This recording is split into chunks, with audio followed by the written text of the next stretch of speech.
Hello and welcome into Falcon Stadium here in rainy Connellsville, PA, as we will see the Baldwin Highlanders taking on the Connellsville Falcons. And before this, actually, Connellsville won the toss, elected to decline, so now Baldwin will get the ball first. Hello and welcome into the broadcast. I am Danny Beck. Joining alongside me is Stephen Ruffing. And Steve, this is going to be a tough test for both sides. Yeah, I mean, both teams are coming off a loss. You have Baldwin coming off a loss from North Hills, and Connellsville, they're coming off a loss from Franklin Regional, so two great teams that they played. So now Baldwin will get underway at about the 30-yard line. So as you were saying, Steve, both these teams had some tough schedules coming into this contest. We see for Connellsville, Kiski, McKeesport, also Penn Trafford on there, and for Baldwin, they took on Upper St. Clair, West Allegheny, and Woodland Hills. So they're coming into this, they're just trying to get a victory here. Yeah, I mean, they're going to both do everything they can to get another victory on the season. Both have one victory overall here. And we're going to see Baldwin coming in with a bit of a different look here as number 2, Timothy Ho, is in the backfield. And he's going to keep it himself, and he's going to go right up the middle, try to pick up some yards. Maybe picks up a gain of 3 there.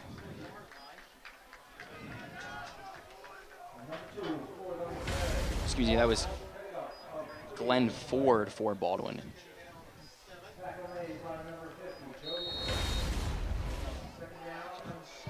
So now Baldwin trying to break the huddle. Come back out onto the field after picking up a few yards. 2nd and 7. Ball's at the 33-yard line. One man in motion. He's going to keep it himself yet again. He's moving upfield. Goes to the left, tries to bump it back right, and bring it out past the 50, actually at the 50-yard line. So Baldwin getting their rushing game started early. Yeah, Glenn Ford there, as a quarterback, he's going for the run there. You see on this replay, just breaking tackles and getting that first down and still gaining an extra couple yards with a guy hugged around his waist. So now Baldwin breaking huddle yet again. Still in that same formation. Kind of weird with 2 linemen with both wide receivers, and they're going to stay in that, and they're going to give it this time off to number 1, Amir Muhammad, and he's getting out to the right, picking up a gain of 1 yard there. So Baldwin, they're just sticking with this run game, and it might be because of the field conditions out there. Yeah, the rain is coming down, and might be a little hard to throw that ball. As you can see here, Amir Muhammad going down the side, gained more yards going east to west than he did north and south, and just runs out of bounds there. So now Baldwin still going with that odd set. We don't really see that much all across all levels of football. So they're going to keep it out there with Amir Muhammad coming across the set yet again. And Glenn Ford's actually going to drop back to throw here. And Connellsville is coming out with pressure there. Good defense right there. And Glenn Ford's actually going to stay on his feet. Glenn Ford now moving out to the 50-yard line. So getting back to the line of scrimmage, but Connellsville pressure in the middle. Yeah, Connellsville just hammering Baldwin with the pressure there. Glenn Ford just didn't know what to do. He broke out of the tackles. He could have been down, 5 yards behind the line of scrimmage, but makes his way back up and maybe turns a 7-yard loss into a 1-yard loss. So now Baldwin faces a 3rd and 8. Ball's at the 48-yard line, excuse me. So now Baldwin with Glenn Ford in the backfield. A modified pistol set. And he's going to throw it deep, and he's going to go over the middle. Just broken up there by number 20 for Connellsville. That's going to be Aaron Nicholson. Yeah, as we see the replay here, that weird formation that the line is going for, just throws it up, almost has him, just hits his fingertips as the defender breaks it up. Looks like that formation that Baldwin was sticking with that entire drive. It worked when they were running the ball. It really did not work when they were trying to pass the ball, as there was really no offensive lineman there for Glenn Ford to really drop back in the pocket and throw it. So now Baldwin is going to have to punt to Connellsville. And back for Connellsville is number 21, Noah Karpiak. Looks like the ball is going to go right out of bounds, just about the 20. See where they call it at the 30-yard line. And Danny, here we have the tail of the tape. Overall record, both teams have 1 win, but Connellsville has 5 losses. Baldwin has 4. Conference record, that's where Baldwin got their win there. And Connellsville 1-1 at home, trying to look for another game there. these points against and points for is really what stands out too. And Baldwin is good at away, and Connellsville is good at home. So we're going to see if one of these contests, one of these sides can come out with a win on this contest. So now we're going to see Connellsville coming back out. It's going to be number 21. Same guy who received it, Noah Karpiak, picking up a gain of just about 3 yards. Yeah, and just like Baldwin, they started out that drive with just a small run there, getting a feel for that defense and seeing what they're going to do for the rest of this game. And now quarterback Dylan Harshman coming back out onto the field, breaking the huddle with his offense. They're going to be in the I formation set with Karpiak in the backfield.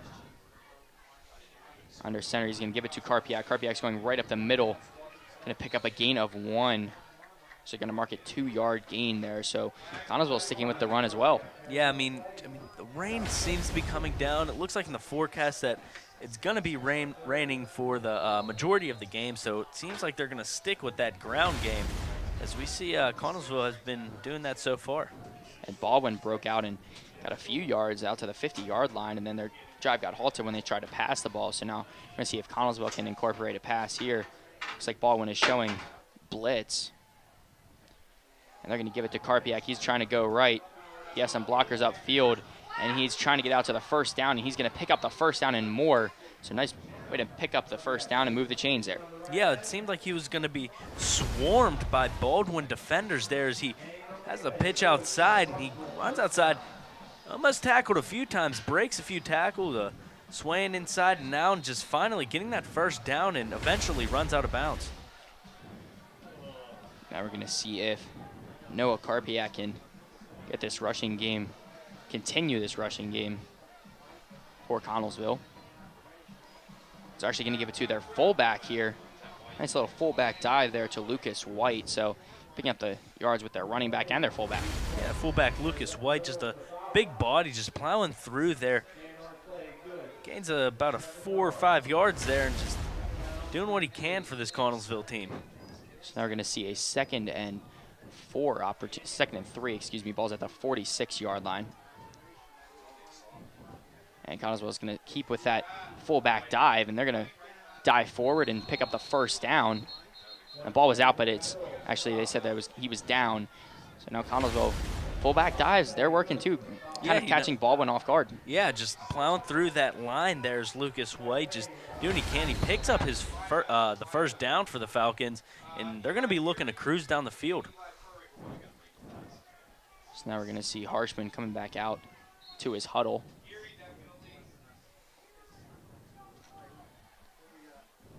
And they're breaking huddle now, so we're going to see Harshman still in that I formation set.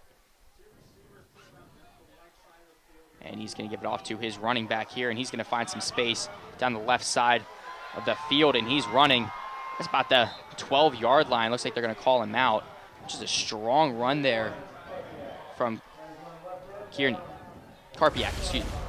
Karpiak that's exactly what he was looking for. That's the run that he needed to get this Falcons team in the game. Look at him going outside, just has all the room he can. Can't outrun that last defender as he's finally pushed out of bounds for a great gain for the Falcons.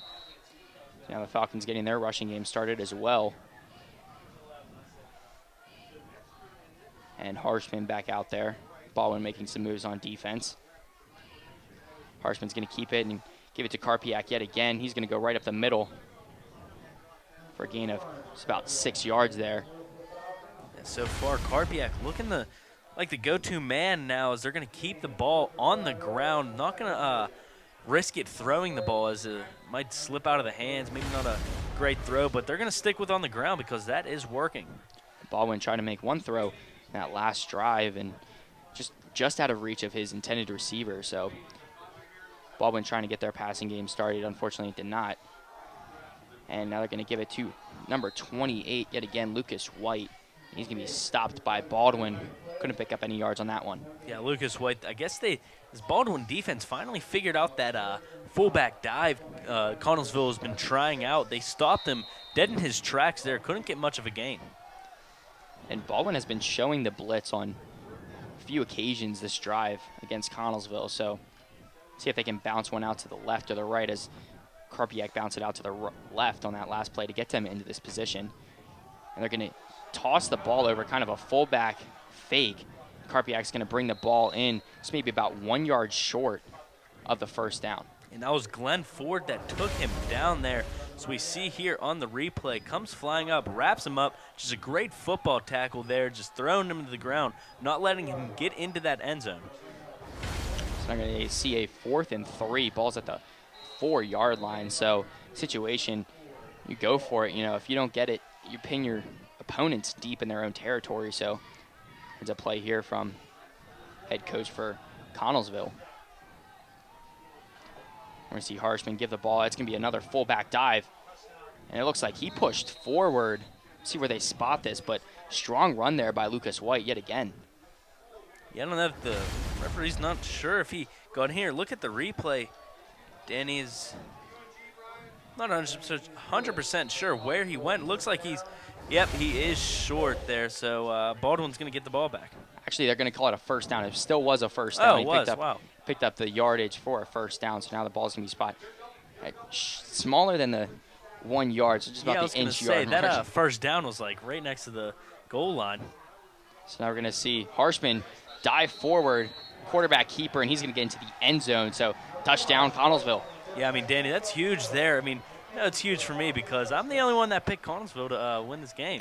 Just saying. We're going to see what pans out as now Connellsville getting on the board early at home in front of their own fans on homecoming night. So in the rushing game, that rushing game is going to be key as it now looks like the rain is picking up.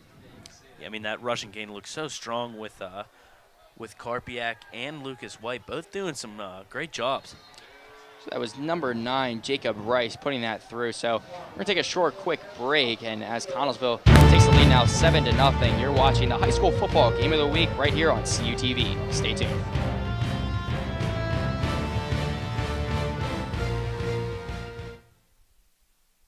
CUTV's high school football game of the week. Springdale at Jeff Morgan. Avella at California. Bell Vernon at Ringgold. Greensburg Central Catholic at Charleroi. Waynesburg at Southmoreland. Baldwin at Connellsville. Beth Center at Brownsville. Fraser at Bentworth. Bishop Canavan at Carmichael. The longest running high school coverage in southwestern PA is on CUTV.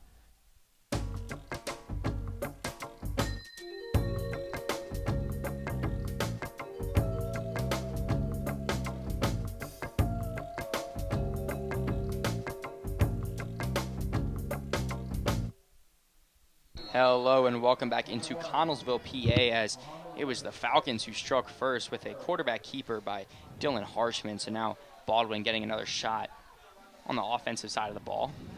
As Jacob Rice is going to kick this one deep. It's going to be to number 8, Aaron Exler. He's trying to make some moves upfield. Even hurdles a guy. Hurdles his own player, it looks like.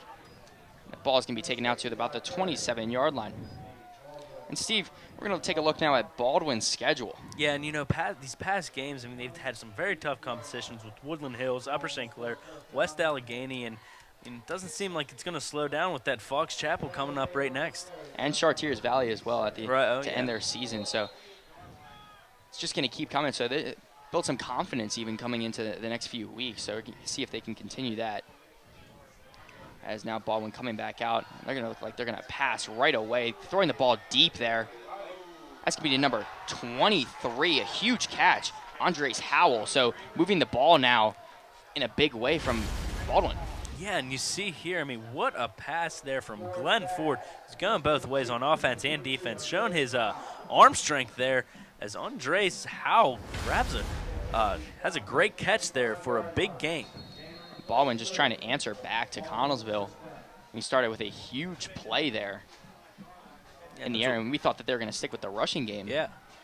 So Baldwin needed. I mean, they were almost completely shut down that first drive and looking to strike back fast. So now Glenn Ford in the backfield yet again. He's going to keep it himself, trying to make something happen right. Switches back left, making some moves upfield now. He has open space in front of him. Cutting back right yet again, staying on his feet. Just about 1 yard short, so call it a 9-yard gain there from Glenn Ford. Yeah, and he did a lot more for a lot for that 9-yard gain there. I mean, look at this footwork there from Glenn Ford. I mean, just undressing the defenders there, just very shifty work there from him to get that 9-yard gain, just going on the ground, not going through the air, and just a great gain there by Ford. Just looking at him 8 yards there, so we're looking at a 2nd and 2. Ball's on the 17-yard line, so Glenn Ford throwing the ball and running the ball, helping his team move into the red zone. So now we're going to see with the linemen shifting over. Thought they were going to shift over to their normal spots, but now they're shifting over more right. And it looks like call on the field here is going to be a Connellsville timeout. So really confusing play calls earlier here from Baldwin, kind of getting Connellsville on their heels, just unsure of what to call on defense. Yeah, you know, it seemed like they just had no idea what was going on, because I know I had no idea what was going on there. I mean, now we're going to take at the conference standings for the Allegheny 9. Yeah, and you see Baldwin, I mean, of course, they're in a tough conference there. You see all those teams, North Hills, Woodland Hills, North Allegheny, Upper St. Clair, all just huge powerhouse teams. When I came over here from over in the East, you know, Woodland Hills was that team that everybody knows, even out in East. I mean, we see them in Hershey for the state championship games and stuff like that. And I've heard that name, and when I come out here, it's crazy to actually like see them moving up in the standings and stuff like that. So Baldwin, a tough schedule. Yeah, I mean, it's a rough season for them. And Glenn Ford now with a quarterback keeper. We're going to see where they mark this, but he was pretty close, maybe even picking up that first down. Yeah, and the refs there, they do signal for the first down. Glenn Ford seems like he's taking this Baldwin offense into his own hands as he's going both in the air and on the ground, making some great gains and some great moves. So now Baldwin coming back out of the huddle. Glenn Ford in the modified pistol set. 2 guys in front of him and 1 lineman. They're doing the same thing, moving their lineman over right. Glenn Ford is going to keep it, and he's going to go left. He has 1 blocker in front of him. Just dragged down 1 yard short. So Glenn Ford picking up those much-needed yards, helping his Baldwin team get closer and closer to that end zone. Yeah, Glenn Ford, like I said, just can go either in the air or on his feet. He's very fast, very shifty. He's just barely taken down there by number 28, Lucas White, who is playing linebacker on defense for the Falcons. They're going to give Glenn Ford that first down, so that's going to be 1st and goal from the 5-yard line. See what the play call is here. Glenn Ford chucked the ball deep for his Highlanders team, and it's going to be a quarterback keeper right up the middle. And as you said, Steve, a name we see on offense as well as defense, Lucas White, coming in and making that big tackle in the backfield. Yeah, I mean, such a big player there. 5'11", 197, is just making tackles and breaking through lines there on offense. I mean, he seems like he's a powerhouse player for the Falcons. Definitely playing both sides, something that I don't really see back at home. You know, we see players more one-dimensional. Here it's two-dimensional players, all-around athletes. We're going to see Glenn Ford in the pistol set yet again. With Amir Muhammad running across the set, and he's going to throw it over wide open target in the end zone. That was number 21, Josh DiNardo, just slipped right out of his hands, and that could be due to the field conditions, as we mentioned before. Yeah, I mean, that ball could be almost like greased up there as he's trying to catch it, and it just goes right through his hands. That was DiNardo. I mean, wide open. He didn't have anyone around him. I mean, that was a clear touchdown, but that ball is slippery, especially not having gloves on. Easily go right through your hands. Could have been the formation that they were running that allowed them to get that man wide open. So it looked like Josh DiNardo was the guy who blocked for Glenn Ford on that run to the left. So trying to bring Holland a touchdown pass, but just out of his reach. We're going to see Baldwin still in that set. Glenn Ford's going to drop back. He's looking to throw. He's going right, trying to go left, switching back. Has a wide open into the end zone. Just drops the ball down, and Baldwin picks up a touchdown on the feet of Glenn Ford. Yeah, Glenn Ford just feeling the pressure there as you see the Falcons, the two defenders there, just coming at him, makes a quick move, and seems like they kind of slip on that field. The field conditions play a role, and then see Glenn Ford walk into the end zone there for a touchdown. looked like he kind of celebrated when he was going into the end zone too. Something that we don't really see. Like, you could even draw a penalty on that one. Yeah. But luckily he gets into the end zone, and Baldwin is going to continue trying to confuse Connellsville. Now getting into the traditional extra point set. And they're going to kick it up and through. So now the score is tied at 7 apiece. We'll take a short break. You're watching the high school football game of the week right here on CUTV.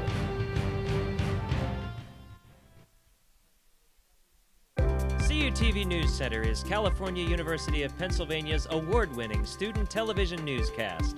Your source for live, local, late-breaking news. Forecasts from the CalU Weather Center. The region's latest entertainment news. Vulcan sports highlights and regional scoreboards with television news coverage you can't get anywhere else. Watch it live Thursdays on CUTV and on demand. CUTV News Center, online all the time.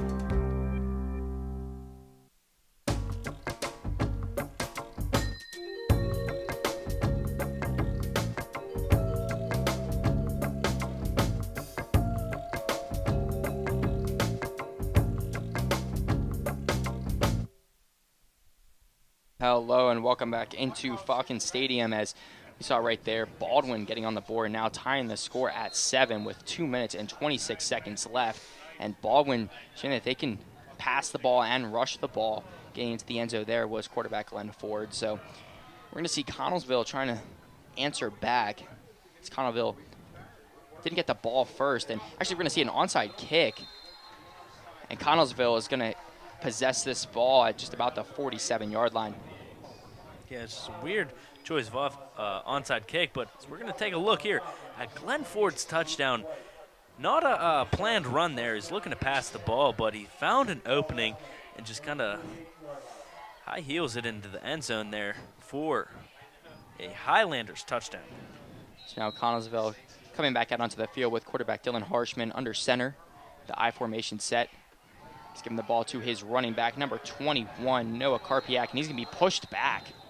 They're going to give him forward progress, say he got back to the line of scrimmage, so no gain on the play.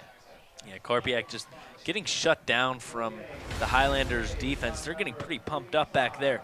Huge stop. That was number 85 for Baldwin. Charles Harris with a huge stop there. So now Harshman under center yet again. Still in that I formation set. Again, the ball to Karpiak, and he's going to push his way up the field. Pick up about a gain of 6 yards there on the play. Yeah, he found those gaps in that line right there and just making his way through. Just big, strong play there, too, as he gets wrapped up and still goes for the extra yard or two. So now 3rd and about 3 yards here. The ball's on the 46-yard line of Baldwin's side of the field, and Harshman under center yet again.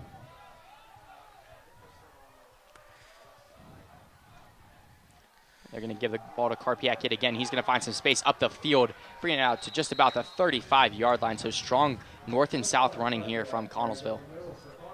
Yeah, Karpiak, only a sophomore too, Danny, as we should make note of that. A young guy on the field, and he's not playing like, he's playing like a seasoned veteran out there, just finding those gaps in the line and breaking with speed and power to pick up these first downs. Seeing young players getting involved is definitely good to see early, especially when they're succeeding. See Coach East Ryan for California as well. They're going to give the ball now to Lucas White, pushing forward, but he looks like he's going to be stopped just about the backfield. We're going to see where he gets marked here. Gain of 2 yards there from Lucas White. Yeah, and it's good for the Falcons that they have Lucas White and Noah Karpiak, because sometimes going to one person every time on that running game gets predictable. You know, now you throw these two, a fullback and a tailback in there. Fullback, you don't see it often, but I mean, this Falcons team, they're really utilizing him.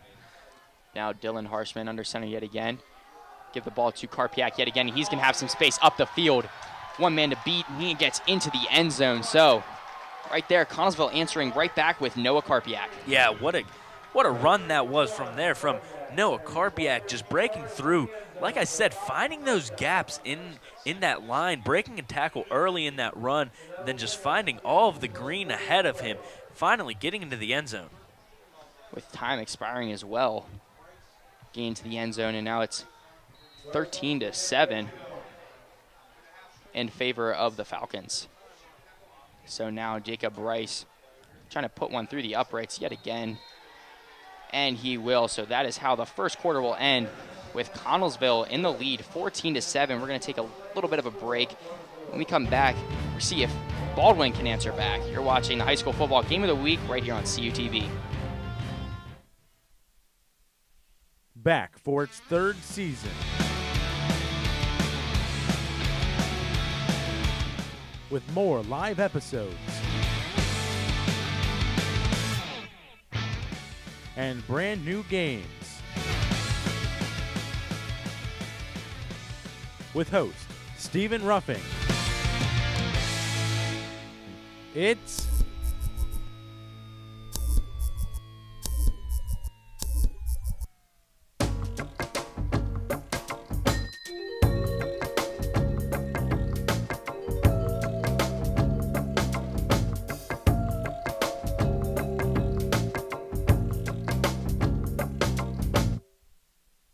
Hello and welcome back into Connellsville, PA. As we saw there, Noah Karpiak getting into the end zone, extending Connellsville's lead. So now Baldwin coming back out onto the field to open the second quarter, seeing if they can answer back. You know, they got their rushing game involved with Glenn Ford, and now their passing game was starting to get started as well. We're going to see if they can continue that. Yeah, and of course they're doing those formations that not only confusing the Falcons, but they're confusing me. I don't want them to keep doing that. I don't know what's going on. They're confusing both of us. Yeah, honestly. right. I don't know what's going on. Never seen those formations before. So now Connellsville getting ready to kick it deep with Jacob Rice. That's going to be right over to number 1, Amir Muhammad.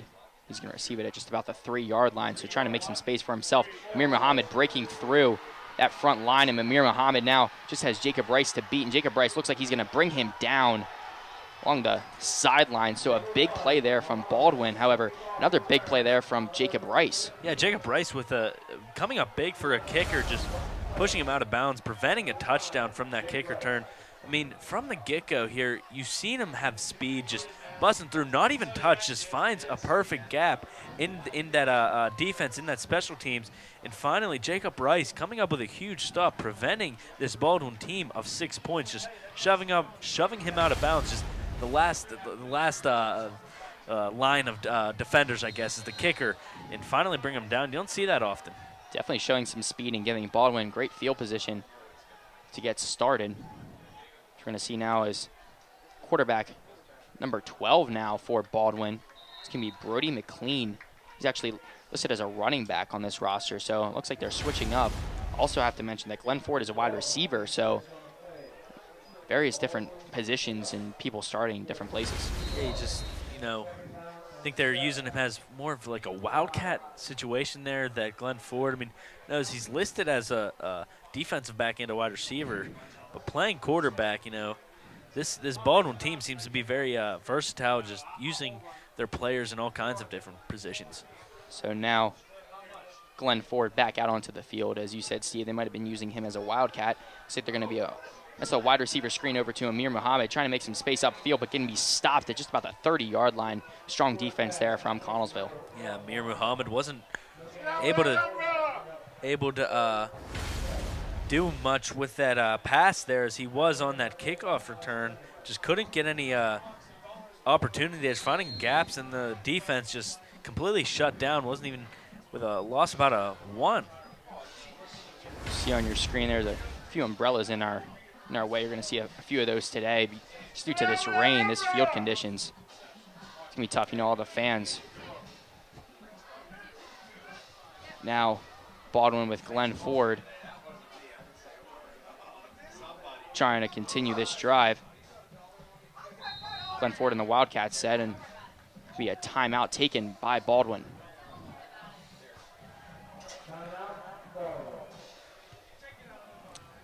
Baldwin just trying to get something started with quarterback Glenn Ford. Looks like they were going to, and just take a little bit of a timeout. On you see on your screen there, high school roundup. You know, Steve, we're on there. It's definitely a great way to get used to all the teams in this area, and you know, see highlights, standings, top plays, predictions. Running Tuesday through Friday. You know, we film those on Tuesdays and air them right away. Try to get them out as most relevant as possible. Right, and it's really good because you from the East, you're not familiar with this the WPIAL football, and even myself, I am from Western PA, but these teams that we cover, I'm not very familiar with. Different conferences that I grew up knowing, but it's a great way to, like you said, to get used to these teams and what their strengths and what their weaknesses are. Yeah, definitely. Like I said, keeping them relevant, keeping you up to date. So definitely tune into that if you have any questions or want to see how other teams around WPIAL are doing. I see Glenn Ford in that modified pistol set. And he's looking to throw, and he's going to throw it deep over to his intended receiver, and it's going to be up and just out of the reach of number 21, Noah Karpiak, and he got into the end zone for Connellsville, and now trying to get that interception there. And he was very close. If we take a look at the replay in here, if you're wondering, Karpiak is listed as a safety, and he does play that on defense as he gets his up there, just kind of bumps right into Amir Muhammad, preventing him from getting the interception, but very close, but just a solid athlete that Noah Karpiak is. See Glenn Ford trotting back onto the field. He showed his arm strength earlier in this contest, hitting his receiver all the way down the field, so he can throw the ball. He's not afraid to do that. Now, Baldwin is facing his 4th and 8 at their Connellsville's 30-yard line, so see if they can convert this. It's now Glenn Ford looking to pass. He doesn't see that Connellsville defender there, right there, and Connellsville looking like to pick up that fumble. They just jump on Glenn Ford, so now Connellsville gets the ball back. Yeah, and you could even blame that on the conditions. I mean, Glenn Ford had full grasp of that ball. Could have been a little slick, a little wet there from the rain. You see here as he runs with it, not really protecting it actually. I mean, holding it without that, with the hand that doesn't have a glove on it, and he's very lucky that he was able to jump right on it because Falcons defense, they're right there. So now we're going to see the Connellsville schedule, and just can't keep reiterating this, that they got started against Uniontown early on in this season, and then after that, it was just tough opponents. Yeah, Penn Trafford, Gateway, McKeesport, those 3 losses there. I mean, those are some tough teams, and hopefully they could get their momentum back here on this from this Baldwin team and come out with maybe 2 or 3 more wins. Now Dylan Harshman in the backfield, and Noah Karpiak is going to get this, and he's going out left, trying to get this defender to miss him, and Noah Karpiak is just going to be pushed right out of bounds about the 37-yard line. Yeah, and speaking of high school roundup, it seems like we're going to see Karpiak's name be mentioned a couple times in our next show. I mean, as he is absolutely shredding this Baldwin defense right now, getting those breakout speed runs there, going down the line, has a touchdown already, finally getting pushed out of bounds there. Just you're going to have to look out there for Noah Karpiak. You know, if it's working, don't change it. Right. Honestly, you know, with Noah Karpiak in the backfield. Now Harshman is actually going to give the ball to his fullback. Not sure who had the ball there for Connellsville. Number 34 is going to be Zachary Kavanaugh. Yeah, Kavanaugh just trying his best to get through there, but just denied by some very tough Baldwin defenders there. Couldn't get any gain on that one. Now getting a few players mixed in with Zachary Kavanaugh and Noah Karpiak. Karpiak is back out onto the field, and Kavanaugh in the fullback. So now with Dylan Harshman under center. In the I formation, he's going to give the ball to Karpiak on this one. Karpiak slipping under one defender for Baldwin, picking up a gain of 5 yards there. Yeah, Karpiak just trying to keep those legs moving and taking as many yards up as possible when he runs into those Highlander defenders as he gains a few yards as he's contacted. Now it's going to be a 3rd down and 6 for Baldwin. Or for Connellsville, excuse me. Ball's on that 35-yard line. Dylan Harshman's going to get the ball and give to Karpiak. Strong defense there by Baldwin, just rushing through, stopping Karpiak in the backfield. That was number 56 there for Baldwin. Harrison Merlot just, no, I'm sorry, that wasn't Merlot. Merlot came in a little late there. It was Number 4, Aaron Novak with a huge stop. Very quick on the tackle there, just coming right in and stopping Karpiak. So now Baldwin trying to execute this. Connellsville is now going to punt the ball deep. It's going to be over to number 2. That would be Glenn Ford. So trying to receive that ball, and Glenn Ford cocking the ball up on that last play. Now Glenn Ford trying to receive that punt, and just looks like that could have been a disastrous situation there. Yeah, just that ball, that rain is really killing this Baldwin team right now. He tries to catch that, and honestly, he should have maybe fair catch, let that ball bounce into the end zone, little touchback there, but he decides to catch it and goes right through his arms. Giving the Baldwin some tough field position to get started. They're at the 1 yard line, so Baldwin really trying to answer back Connellsville, and now in a tough situation to do that, as they just need to create some space for their offense to get to work now. Glenn Ford trotting back out onto the field, still in that different pistol formation set. Glenn Ford's going to keep the ball and try to get some positive yards, and it looks like he's just going to get back to the line of scrimmage on that one. So Connellsville's front, their defensive line, they're going to try to push them back. Maybe you're trying to pick up some more points. Yeah, and they've been stopping their running game for the most part here. They had that one big throw earlier in the first half, but for the most part, they've been shutting down their running game, and they're going to be looking to keep that up here and just try to pin them and maybe get a safety out of it, they'd hope. And Glenn Ford is hoping not to have that happen, as they're going to continue to stay in that set with one lineman moving over to the left. Glenn Ford's actually going to pass it from the end zone now. He's going to throw it deep. See if they can make something happen there. Number 9 for Baldwin, David Johnston. And he's trying to stay with that ball, kind of a tip drill to himself, just out of his reach, however. Yeah, Johnston try to pick up that catch there. I mean, bouncing all over the place there, as Karpiak was right there to break it up, almost bounced right to him, and almost had the catch for another big gain. Glenn Ford continues to show his arm strength, just throwing that ball from deep in his own end zone out to about the 41-yard line. So very strong throw there from Glenn Ford, but still faces a 3rd and 10 from their own 1-yard line. The line is shifting now over to Glenn Ford's right. Connellsville showing the rush, and Glenn Ford is going to keep it over to his left. Glenn Ford staying on his feet, going to get out just about the 5-yard line. So picking up a few yards, it's not going to be enough to move the chains, though. No, Glenn Ford almost taken down, very close here. Breaks that tackle. Tries to be a little fancy there, trying to stop. But stepping out of bounds was Ford, so no gain. They're going to look to punt. So now David Johnston can be back to punt for Baldwin from the 5-yard line. So Baldwin kicking the ball back to Noah Karpiak for Connellsville. Yeah, and Karpiak's going to have to watch because he saw what happened to Glenn Ford. He doesn't want that ball to slip right under it, and that's very possible with these conditions. Johnson's going to get the ball away. It's going at just about the 35-yard line, so no matter what happens, Connellsville's going to have great field position. So now it's going to be down at just about the 40-yard line, 41-yard line. Yeah, and the way that Connellsville, their running game here, just been outstanding, and that's not what field position, that's prime field position. And looking at the CUTV's schedule, this week you see Baldwin at Connellsville on your screen, and then next week Beth Center at Brownsville, Fraser at Bentworth, and then Bishop Canavan at Carmichael. So it's always a fun schedule. We're getting to the time where we're going to see teams trying to jostle for victories. Right. They're trying to get into the playoffs. These teams really have to be on their A game and get something started quick. That big game next week, Beth Center and Brownsville, probably one of our biggest on our schedule that we do. I mean, two great teams, and we're going to be looking forward to covering that game. And Noah Karpiak gets stopped just about the line of scrimmage. As you said there, Brownsville, Gary Smith, our producer in the truck's got to be patting you on the back after this one.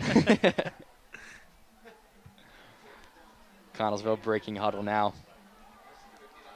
with Dylan Harshman under center. They're going to give the ball to number 28. It's going to be Lucas White. He's going to pick up a few yards here. moving the ball in the rushing game now for Connellsville. Yeah, the Falcons have to love having Lucas White as their fullback, because he gets those gritty yards that I always talk about, just those few yards that you need and just powering through that line. It's just a big body with the football when he has it. And Harshman come back at yet again. Still in that I formation. You're going to fake the give to Lucas White, and now Noah Karpiak has some space out there, and there's going to be a flag on the play, so we'll see what this is, but it was in the area of holding on. That was a good play call there, just little option. Karpiak doing the best he can there. He's finally getting pushed out of bounds. It's going to be holding on Connellsville. He's now pushing them back are the referees, so Connellsville just trying to get something started there with that option play, and their quarterback is just going to get out there, and an unfortunate holding play there. So you see on your screen there in the bottom of the screen, head referee is going to call it. So push back now. Be facing a 3rd, I believe, 14. And that's referee John Carson there, just keeping his eye on this game, making sure everything goes smoothly. Ball is at the 45-yard line, so Harshman now in the pistol set. There's going to be a flag on the play here. And it looks like it's going to be against Connellsville. It's actually going to be legal procedure on Connellsville. So pushing them back yet again, 2 penalties in a row. That's something you don't want to see. Connellsville just trying to put some more points on the board, trying to spread their lead.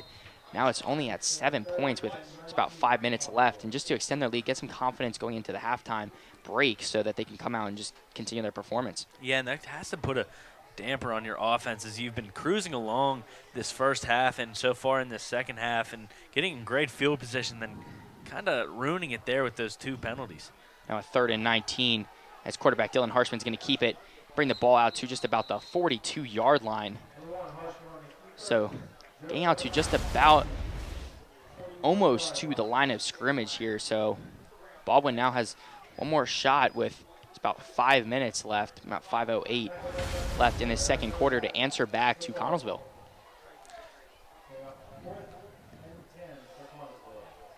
Glenn Ford's going to make sure that ball doesn't slip right out of his hands again, as I said before, because you can't say enough about these weather conditions. We've seen it affect the play multiple times.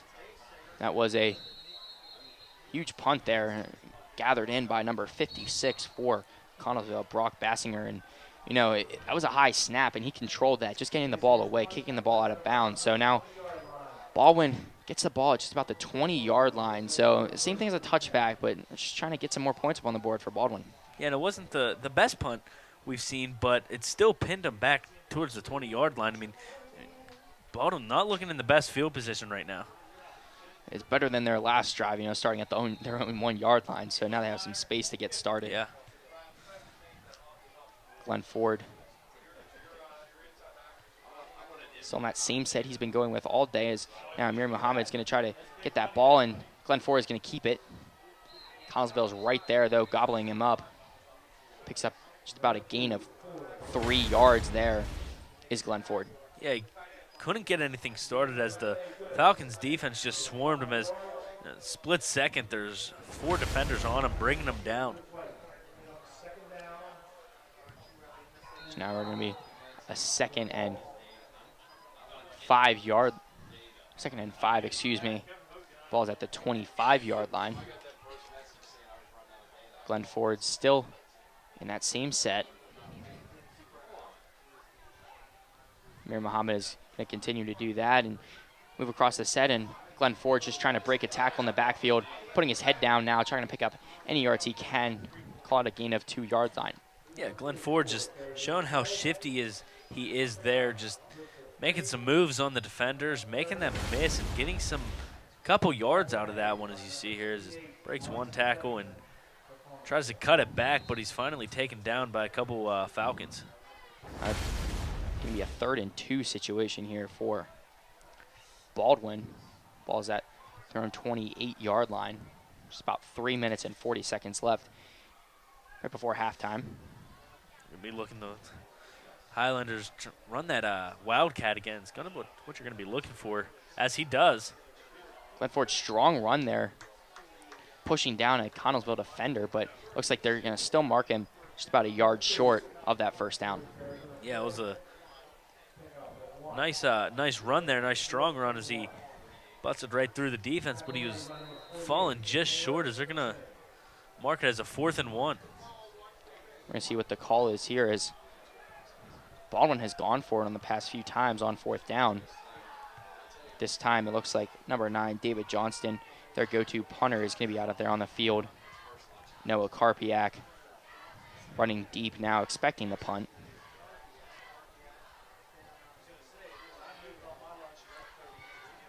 See when Baldwin snaps the ball, and they're going to snap it back to David Johnston. He's getting a nice punt down the field, making Noah Karpiak run back, and Baldwin is right there, so just watching the ball, trying to see if they can push them back even more. Ball's going to be down at just about the 20-yard line. That was a great punt there. Pinning Connellsville back pretty far is opposite of what we saw on the last punt. I mean, they're in great field position. On your screen there, you see our CUTV Sports 1 YouTube page. See all of our high school football games that we post there, as well as Vulcan football games that we post on our YouTube page. Also on Facebook, we'll talk about that a little bit later, but you know, it's good. Everybody can stay connected. Everybody can watch our games, even if you're not in the area. Yeah, it's good to keep replaying these videos and all of these games that we do. So now Noah Karpiak is going to find some space up the middle, switching back left and right, and he's going to pick up a gain of it's about 4 yards there. And Karpiak just trying to get things started again, get back in his groove with these runs. See, couldn't get the first down there, but picked up a few yards. So now Connellsville milking this clock down. Now it shows about 2 minutes and 5 seconds left. Connellsville now in the shotgun set with Dylan Harshman. To his right is Noah Karpiak. Harshman now is going to give to Karpiak. Karpiak breaking one tackle, stutter steps even. Picks up a gain of about 3 yards there. So continuing that rushing game late in this second quarter. Yeah, Karpiak just looking for that first down as he has a 3rd and 2 right now. Just give the man the ball. Let him do what he does there. Clock is showing now 1 minute and 25 seconds. Connellsville faces a 3rd and 2. Still in that shotgun set. And the ball it was a bad snap. They're going to call the play dead and actually going to throw a flag. So it'll be a false start. It'll be a dead ball, false start on Connellsville. So Connellsville, a few penalties. You know, we saw on that last drive 2 consecutive penalties, and now facing another false start before the play even snapped. Even when they're getting some good plays going there, Karpiak just finding his groove. They get that penalty, push him back a few yards. It's something that they're really trying to avoid. They had a manageable 3rd and 2. That's going to be pushed back to a 3rd and 7. 3rd and 6, actually. And Harshman is going to throw it out to number 20. Big hit there. Number 20, Aaron Nicholson, could not control that. As I said, though, a big hit, and they're going to call the ball incomplete. Yeah, just right there, just waiting for him. That was number 9, David Johnston.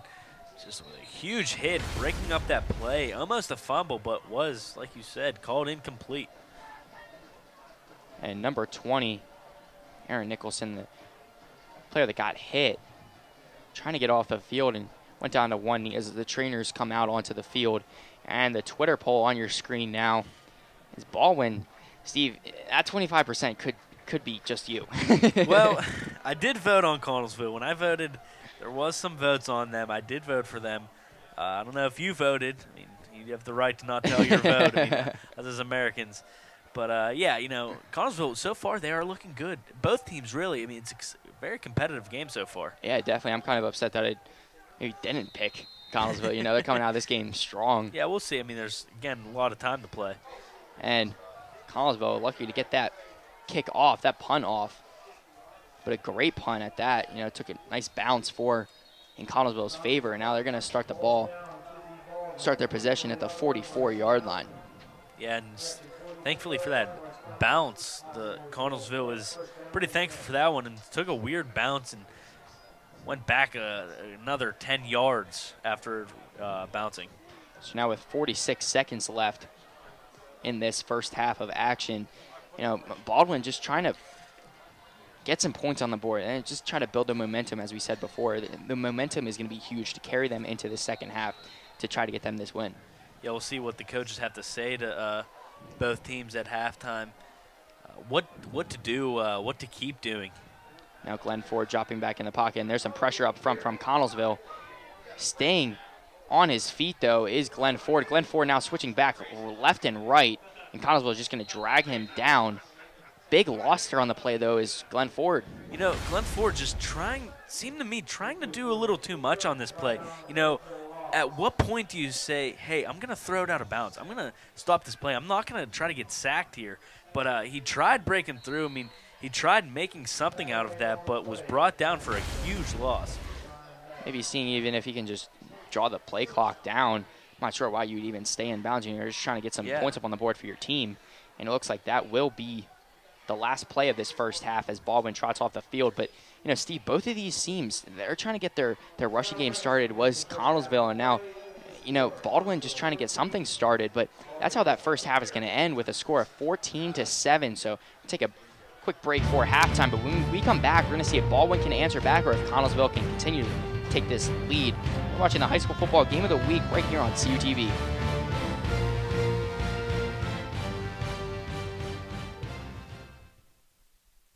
CUTV's high school football game of the week. Springdale at Jeff Morgan. Avella at California. Bell Vernon at Ringgold. Greensburg Central Catholic at Charleroi. Waynesburg at Southmoreland. Baldwin at Connellsville. Beth Center at Brownsville. Fraser at Bentworth.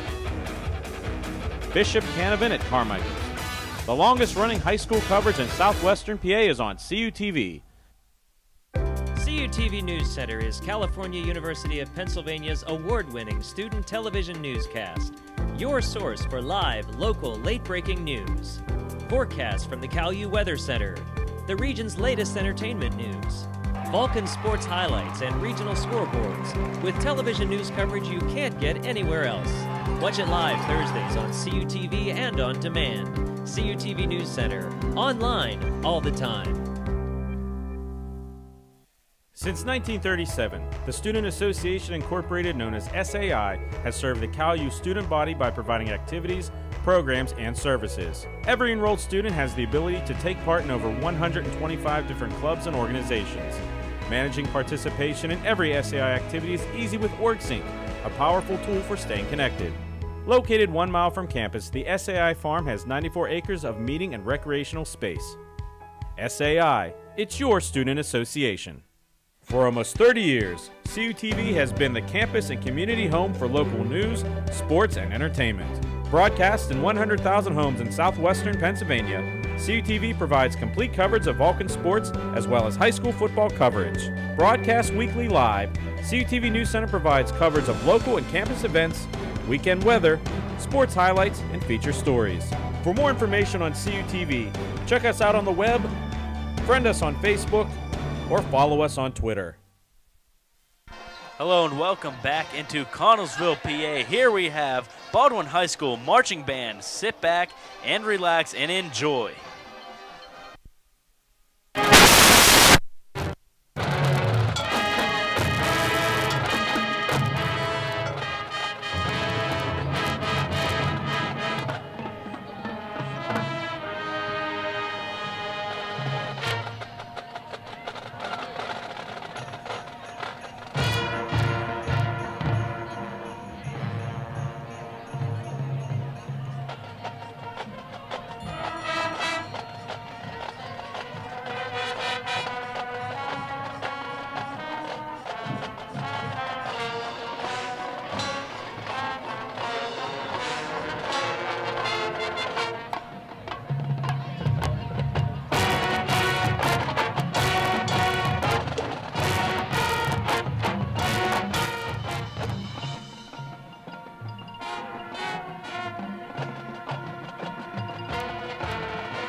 Ladies and gentlemen, the 2016 Baldwin Highlander Marching Band.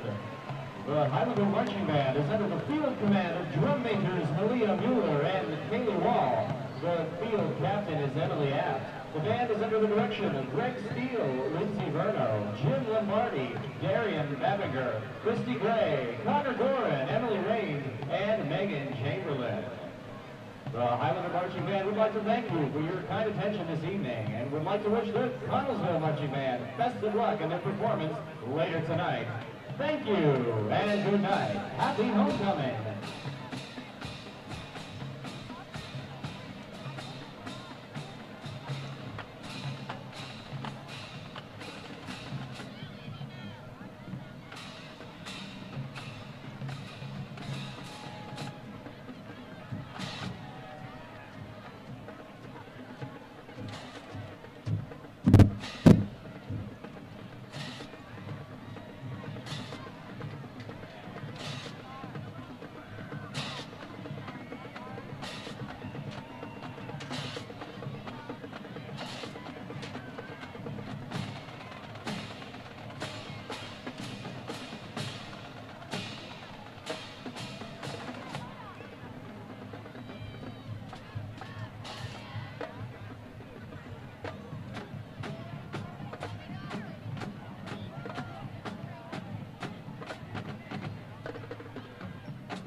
Good evening and welcome to Homecoming 2016. My name is Molly Bauer and I'm Lydia Wolf of Student Council, and we will be introducing this year's sport. Miss Morgan Berger. Morgan is the daughter of Brian and Amy Berger of Acme. She has participated in tennis, track, and cross country and is a member of the Spanish Honor Society and National Honor Society, where she serves as the tech advisor. Her other activities include peer mentoring, reading competition, Good Neighbors Club, Envirothon, prom committee, ski club, symphonic band, student council, and attending PFEW. Morgan plans to attend college and pursue a degree in biological engineering. She is escorted by Ryan Mowry, son of Keith and Michelle Mowry of Norcross. His activities include youth group, student council, quiz league, envirothon, and National Honor Society. Ryan is currently employed by Mountain Pines Campground and plans to attend MIT for engineering next fall. Miss Hannah Claycomb. Hannah is the daughter of Jason and Gwen Claycomb of Connellsville. She has participated in track, soccer, and basketball and is a member of Student Council, Patriots Club, Good Neighbors Club, and National Honor Society. Hannah plans to attend West Virginia University and major in biochemistry. She is being escorted by Derek Orndorff, son of Rob and April Orndorff of Mill Run. Derek's activities include National Honor Society, varsity baseball, Springfield Township volunteer firemen, and is a church devotional speaker. He plans to attend Penn State University and play baseball and study kinesiology. Miss Abriana Colborn. Abriana is the daughter of Richard and Tiffany Colborn of Mill Run. Her activities include varsity cheerleading, vice president of student council, National Honor Society, prom committee, Good Neighbors Club, yearbook, chorus, musical, and the senior class play. She plans to attend IUP and major in speech pathology and audiology. Abriana is being escorted by Alex Detweiler, son of John and Terry Detweiler of Connellsville. He participates in varsity soccer, varsity basketball, student council, and is the National Honor Society treasurer and former treasurer of the Spanish Honor Society. Alex plans to study actuarial mathematics at the University of Pittsburgh. Miss Caitlin Grinnell. Caitlin is the daughter of Mark and Marlene Grinnell of Connellsville. Her activities include Student Council Tech Advisor, member of the National Honor Society, varsity cheerleading, reading competition, prom committee, the Good Neighbors Club, and the senior class play. Caitlin plans to attend Duquesne University to study pharmacy. She's being escorted by Eric Nicholson, son of Tom and Penny Nicholson of Connellsville. Eric participates in varsity baseball, varsity wrestling, the Good Neighbors Club, and student council. He plans to attend University of Pittsburgh at Johnstown and study occupational therapy. Miss Kenzie Grinnell. Kenzie is the daughter of Mark and Marlene Grinnell of Connellsville. She is a 4-year captain and letterman of the girls soccer team, a member of National Honor Society, Student Council, the Good Neighbors Club, the Patriots Club, and prom committee. Kenzie plans to play soccer and study physical therapy in college. She is escorted by Ian Goodwin, son of Will and Diana Goodwin of Connellsville. His activities include wrestling, track, student council, and various community services. He plans to study electrical engineering, possibly at MIT. Miss Allie Grimm. Allie is the daughter of Jim and Chris Grimm of Connellsville. She's a letterman for basketball, track, and soccer teams, for which she also serves as captain. She is secretary of the National Honor Society, a Snow Princess Court representative for the past 3 years, a member of prom committee, the Good Neighbors Club, a peer mentor, and a PFUW attendee. Allie plans to pursue a degree in secondary mathematics education while playing soccer in college. She is being escorted by Hayden Harvey, son of Marty and Jody Harvey of Connellsville. He is a member of the National Honor Society and the varsity baseball team. Hayden plans to pursue a degree in engineering.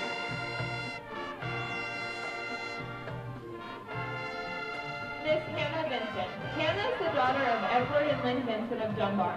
She is senior class president and a member of the indoor drumline. She also works as a tour guide of Falling Water. Hannah plans to attend the University of Pittsburgh with a dual major of history and art history with a focus on the American Revolution. She is being escorted by Dylan Crawford, grandson of Ross and Marlene Crawford of Connellsville. Dylan has been in a band, Arctic Glass, for the past 5 years and has played in various school events. He plans to go to WCCC to study and be an electrician. Please welcome the Career and Technical Center 2016 Homecoming Queen, Miss Abby Stouffer. Abby is the daughter of Vernon and Lynette Stouffer of Scottsdale. She is a member of Skills USA and enjoys hunting and riding horses. She plans to attend WCCC to pursue an RN degree.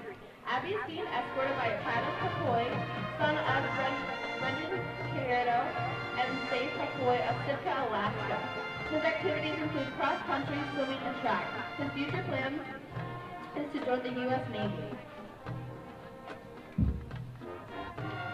Now introducing our 2015 Homecoming Queen, Miss Jenna Hodge. Jenna is the daughter of Robert and Lori Hodge of Connellsville. She is currently a freshman at the University of Pitt at Johnstown. where she is a member of the cheerleading squad, dance ensemble, and psychology club. Jenna is being escorted by our high school principal, Mr. Nick Bosman.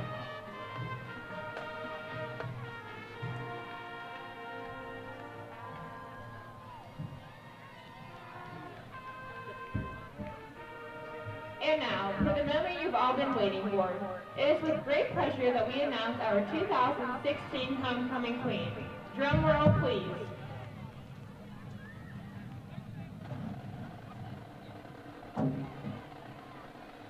Miss Hannah Claycomb.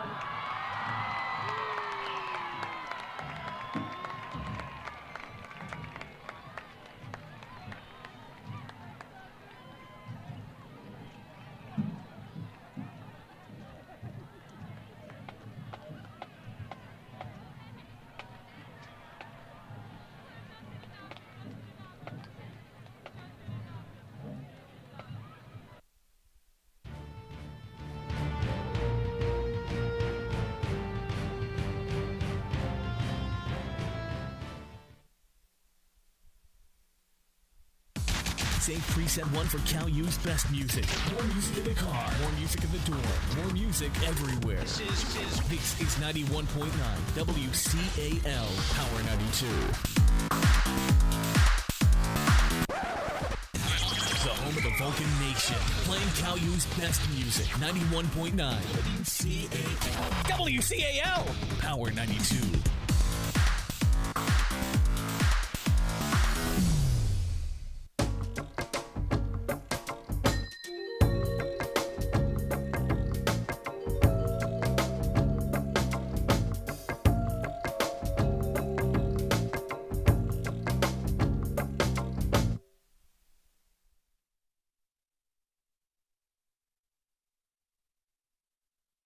Hello and welcome back into rainy Connellsville, PA. As you can see there on your screen, the rain just pouring down now at this point. The clouds opened up, just pouring. So the score is now 14-7 in favor of Connellsville. And Steve, Baldwin got their passing game started and their rushing game kind of faltered at the end of that first half, but now Connellsville is going to get the ball back. So now we're going to see if Connellsville can answer right back.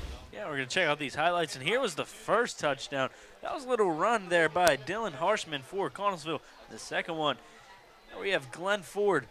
You know, not a planned run there, but he's looking to look for the pass on that one, and he just walks right into the touchdown as he high steps there for Baldwin's first touchdown. And here we have Noah Karpiak with a great run there for another Falcons touchdown, and he's been pretty dominant this whole game. And there you see the winner of Homecoming, and the Steve, Homecoming Queen. I kind of find it interesting because they didn't actually mention a Homecoming King. Were you the Homecoming King? No, you know, I tried running, but I guess you actually have to go to Connellsville and still be in high school to be a Homecoming King, and I don't fit either of those categories. That stinks. You know, we have Anthony D'Agostino last week. He won, and, you know, unfortunately he couldn't win this week. Yeah, I don't know how he snuck his name in there. It was like kind of like how Harry Potter fit his name in the Goblet of Fire. I guess it was some sort of along those lines, some kind of conflict of interest there. We're going to have to look into that. Yeah, some wizard and witchery even. So, but now get back into play, you know, and both of these sides, it seemed like both kind of stalled out towards the end. They really couldn't get anything on Connellsville's side. A lot of penalties plagued their drives from getting even started. So see if Connellsville can really limit that from happening, because, you know, that halted them from really getting anything started, getting more points up on the board. They were in territory to put some more points up, and Baldwin stayed strong on preventing a punt. So it's a low-scoring affair, 14-7. So we really haven't seen any side take control of this game. Yeah, you're going to see Connellsville start running the ball like they were in the first half. And here we have the Big East, where Connellsville is second to last place, but they're going to be looking to get a couple more wins by the end of the season and look good against Armstrong. It's going to be a good game when they finally face them. Armstrong, pretty strong team, I guess, in this Allegheny or Big Nine. And then we look at the Allegheny Nine. Baldwin, almost just identical to Connellsville. They're both going to be looking for a couple wins to kind of boost their momentum here as they're getting close to playoffs. Yeah, definitely getting later in the season, and you really want your teams to play the best football they possibly can to get them into the playoffs, as you said, Steve. But this Baldwin team, they're coming with some very different sets starting at the line of scrimmage. They're very odd, with their linemen lining up different places right next to their wide receivers even. So it's going to be interesting to see if they stick with that or what they do in this second half, as Connellsville will be back to receive this. That's going to be Noah Karpiak and number 28, their big fullback, Lucas White. And Connellsville has to be so pleased with having Karpiak and White on that offense that they have. They go to either of them, and on defense too. Both of them are playing both ways, and both of them very strong on both sides. I was going to mention, playing both sides, two-dimensional players. They're big players on this team for the Falcons of Connellsville. So now Baldwin getting ready to kick this ball away. It's be number 35, Jake Monroe. Yeah, and Danny, this rain was picking up, as we saw in those camera shots there of the fans. They're still sticking it out. I mean, still a lot of fans here, as you saw the student section, and players are going to be watching that ball, trying not to go right through their hands. Excuse me, Aaron Nicholson, So Nicholson trying to make something happen, going up the field, getting some good field position. Ball is now spotted at just about the 23-yard line. Yeah, getting the best of it. Always want to, your goal basically is to get past that 20-yard line, so you know that you've made something of the return. And that's what he did, basically placed at about the 23 there. So now Connellsville, so it's going to be interesting. See if they stick with Noah Karpiak on the ground. See if Harshman's going to drop back in the pocket and see if he can pass the ball. Harshman's still in that I formation set, and they're going to give to Noah Karpiak now. He's going to be stopped in the backfield. So Baldwin coming out of the halftime break with a strong defensive line. Yeah, and that's probably what the coach was telling them in halftime. Shut down this running game. That's what Connellsville has been doing, and they've been doing it well. And Baldwin's going to be looking to buckle down on defense. Baldwin can really halt Connellsville's rushing game and maybe force them to throw the ball if they can't pick up much. Connellsville's still in that I formation set. Harshman under center, and he's going to fake it and go to the pass now, and just trying to get the ball over to Lucas White. It's a nice pass over to his right, and just fell incomplete. Yeah, Harshman running out wide here. Throws off his back foot. The throw's a little low for Lucas White. Almost gets a hold of it, but just falls out of his hands at the last second. And it could have been he was throwing off his back foot, and that's why the ball kind of went a little bit low. And he really didn't have his full force of his arm behind that one. As you said, Steve, just a little bit low, and the passing game now, as I alluded before, maybe if they force them to go to the passing game, but they did not. So see, with 11 minutes and 15 seconds left, third quarter, Harshman just trying to make something happen, staying on his feet, being thrown down in the backfield. Baldwin there yet again, now bring up a fourth down. Yeah, Baldwin just had an answer for everything. As you see, a pretty bad snap there, a low snap for Harshman, as he breaks the first tackle, and he's going to get taken down. That second defender coming after him, they're going to have to punt, and like I said, Baldwin had an answer for everything. And Harshman, when he was moving to his right, he was trying to see if he could find a receiver out there. Now we're going to see what the call on the field is. It's going to be a flag on the play. See what the head referee calls now. Be a dead ball foul.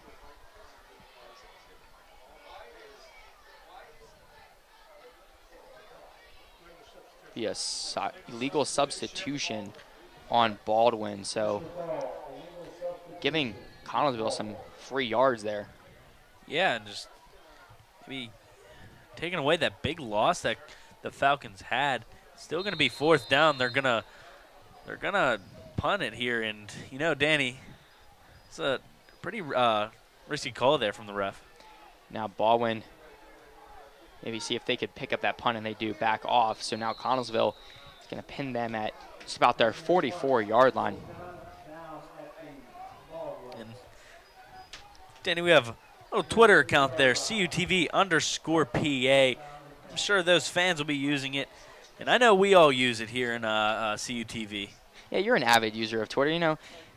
Post all of our stuff that we do, and also on your screen there, a different Twitter, the Game of the Week since it's our 30th anniversary of doing high school football games. We have SAI and also Pam from the Pam media Delverne. suite. Yeah, Pam Delverne. She comes down there and gives some prizes away to the fans, giving a fan of the week. So getting back underway, Glen Ford just trying to pick up some yards. As I was saying, pick a fan of the week, some Pirates tickets they give away. Also, always giveaways, just trying to get some more fans, getting them pumped up for the high school football game each week. Yeah, I know tonight was an iTunes gift card and a backpack. Gives the fan with most school spirit. So Glen Ford trying to see if he could pick up some yards. He picks up a gain of just about 2 yards. Sticking with that running game is Baldwin, specifically their quarterback runs. Glen Ford looking over to his sideline, getting his last-minute play calls. He's going to drop back and throw a little wide receiver screen. He's going to pick up a few yards. There was Andres Howell. And risky passes there from Ford. Doesn't want to put too much sauce on it because this rain is getting in the way of both teams' offense. I mean, it's coming down hard as we see our cameraman down there, Ryan Kaufman. He is just drenched. He is not loving life right now. And for the best of it, we're nice and dry up here, but props to them, though. They're sticking it out, giving us those much-needed replays that we need. So thank you to everybody, even the crew in the truck. Yeah, not all heroes wear capes there, Danny. Glen Ford in that pistol set again. And it looks like it's a designed run now, quarterback run. He's going to go over to his right. He's going to have some space down the field. One man to beat was from Connellsville. Glen Ford is just trying to get into the end zone, and Glen Ford is going to get into the end zone, high-stepping yet again. Yeah, high-stepping in the end zone there. Glen Ford with a breakout run, a designed run for this Baldwin offense. And once he found those gaps, once he broke those tackles, he had a whole field of green in front of him as he just prances his way into the end zone. As you see here, 1 tackle missed, 2 tackles missed. Then once he gets down on that sideline, he only had 1 person to beat, and that was Gavin Connor. And like you said, high steps into that end zone for his 2nd touchdown. And, there was that set that pretty much set up that run. They had the 3 linemen over to that right side of the ball, and they could block down the field for him. So we're going to see number 35 for Baldwin, Jake Monroe, put the ball up. Kick is up and good. So Baldwin answering back early on in this 3rd quarter. Now the score is 14-14. We're going to take a quick break.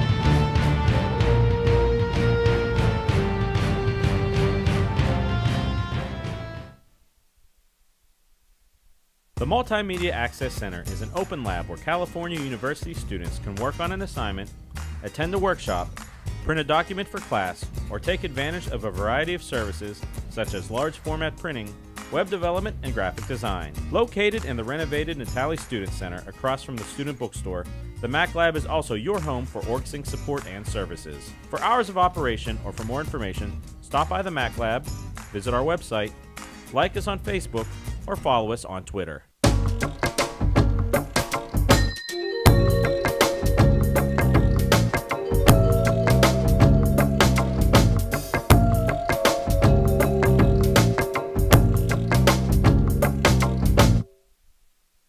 Hello and welcome back into Connellsville, PA, as Baldwin came out of that 3rd quarter, out of halftime even, and put some more points up on the board now to tie the score at 14. So Glen Ford got into the end zone first on that quarterback run, and another huge run with Glen Ford yet again. Yeah, Glen Ford just listed as a wide receiver, plays quarterback, but runs like a running back.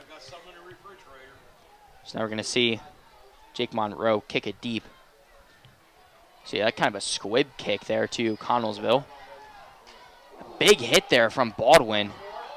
And number 34, Zachary Kavanaugh, is trying to push his team up.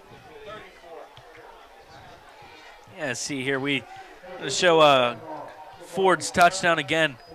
Breaking a couple tackles, a couple missed tackles there from Connellsville. He makes his way to the sideline.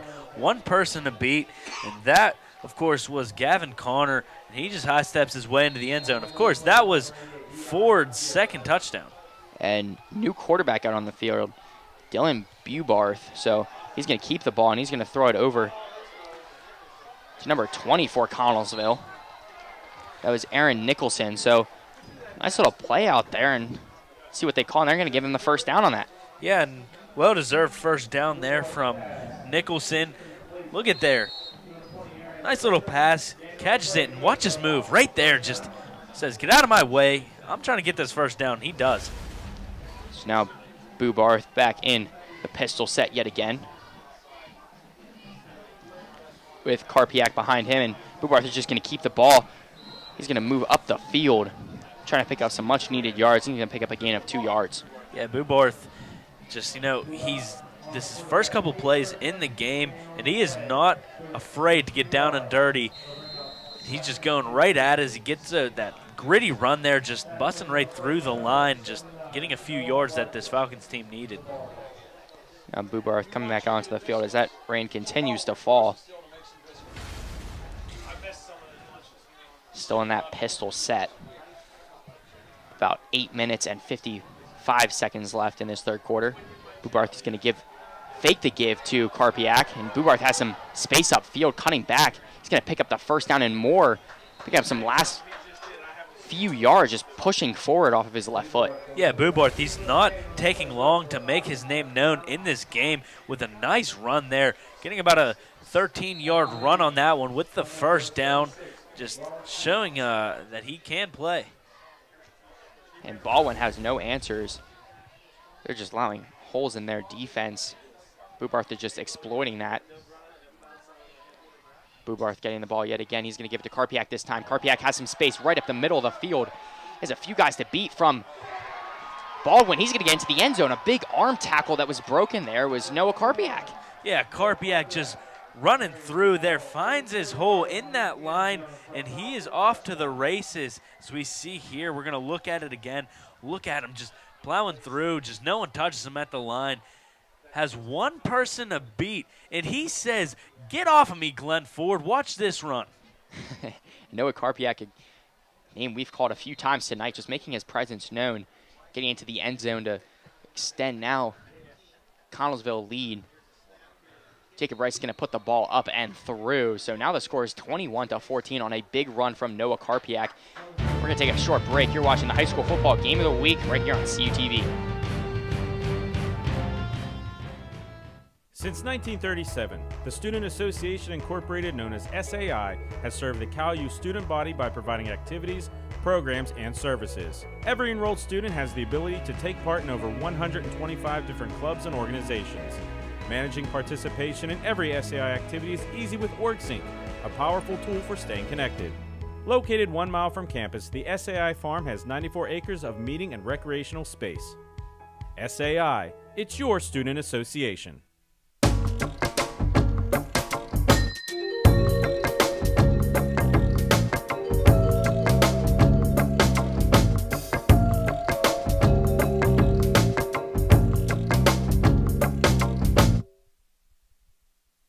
Hello and welcome back into Falcon Stadium as Noah Karpiak with a huge run, explosive run right up through the middle of the line there. So now we're going to see Jacob Rice kicking the ball for Connellsville. That's actually going to be another squib kick. Baldwin did that, now Connellsville will do that. Baldwin just trying to push forward, trying to answer back to Connellsville's big run. They're going to get the ball out to just about the 40-yard line. Yeah, Danny, you mentioned this big run, and let's take a look at it. Karpiak just being dominant on the ground as he has been all game, breaking through that line with ease, and then Ford trying to break him down. He could not. He couldn't get his hands on him. Can't touch that, and Karpiak walks in for another touchdown for this Falcons team. And that Karpiak run could have been set up by Dylan Boo Barth, you know, all those quarterback keepers on that outside. You know, Baldwin was really looking at him, and then all of a sudden Karpiak had the ball right in the middle of the field, kind of getting them on their heels even. So it allowed them to open that big play up as Glenn Ford now throws over. Another design kind of screen play. Number 23 for Baldwin is just going to be moving down the field now at the 30-yard line. Not the 20. He'll be dragged down just about the 12-yard line. So a big play there from Andres Howell. Yeah, and we've mentioned his name once here, but really making his name known on that play, and little bubble screen there, just doesn't get touched as he makes his way to the 50. As he's running down the line, is finally gets brought down about the 15-yard line by Zachary Kavanaugh, and just beautiful play there and a beautiful run. It was 2 consecutive kind of wide receiver screens there started by Baldwin, and that set up Glenn Ford touchdown, and they're going to move those linemen back over yet again. So if you're Connellsville, you got to think of a quarterback option, and it's going to stay with Glenn Ford. Glenn Ford is going to be kind of brought down by his face mask, and the flags come out as there will be a face mask. So, you know, Connellsville is trying to stop this Baldwin's team, and that's not how they're going to do it if bringing them down by this face mask. Yeah, and you see, we're going to have the replay here once the referees officially call it. That's John Carson's, you know, keeping his eye on the game here, just making sure things don't get out of hand as he calls the right thing, a face mask on Connellsville. We're going to look at the replay. As you see Glenn Ford here, and right there just grabs the face mask of Ford as he's finally brought down. You know, sometimes in that situation, that's all you can grab to bring somebody down, and unfortunately that's just free yards you're giving up to Baldwin. Baldwin now has a 1st and 10 from Connellsville's 12-yard line. Glenn Ford moves his lineman back over to the right. And now Glenn Ford trying to make something happen. Now cocks back and throws. He has a man wide open in the end zone. That's going to be number 4 for Connellsville, or for Baldwin, excuse me, Aaron Novak getting into the end zone. Yeah, Aaron Novak with no one in sight around him. Just an easy touchdown. Not very easy for Glenn Ford, but easy for Novak as he's right there to just catch that lob pass for another 6 points. It seems like both of these sides have an answer, and then the other team answers right back. So now with 7 minutes and 15 seconds left in this third quarter, Baldwin's just trying to try to tie this one up at 21. Number 35, Jake Monroe, back to kick it. Kind of a low line drive kick, and it is up and good. So it will be tied at 21. We're going to take another short break. We're watching high school football game of the week right here on CUTV. CUTV's high school football game of the week. Springdale at Jeff Morgan. Avella at California. Bell Vernon at Ringgold. Greensburg Central Catholic at Charleroi. Waynesburg at Southmoreland. Baldwin at Connellsville. Beth Center at Brownsville. Fraser at Bentworth. Bishop Canavan at Carmichael. The longest running high school coverage in southwestern PA is on CUTV.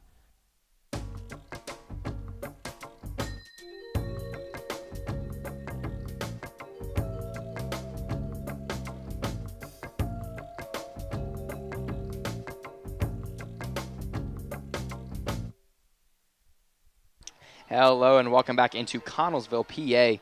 As right there, Baldwin just answered right back with Aaron Novak from pass from Glenn Ford. So both teams are kind of just trading points back and forth. Now the score is tied at 21 with 7 minutes and 15 seconds left in this third quarter. So, you know, Connellsville, Baldwin answered right back. Connellsville, if they want to just continue this to happen, they continue these streaks, you know, they're going to have to answer right back. Is right there on your screen, you saw Baldwin just trying to get the ball back and trying to put some more points up on the board, and Connellsville getting the ball at the 50-yard line. Yeah, we're going to take a look at this touchdown as the pressure was glooming there on Glenn Ford as he just lobs it up and prays that someone will catch it. And, of course, someone was there. That was Aaron Novak for the 6 points. And, Danny, they tried that onside kick to get the ball back, and we've seen 2 squib kicks from both teams back to back. And you got to think it's because how this turf, it's going to be slick. That ball's going to be skipping. It's going to be very difficult for the receiving team to get a hold of it.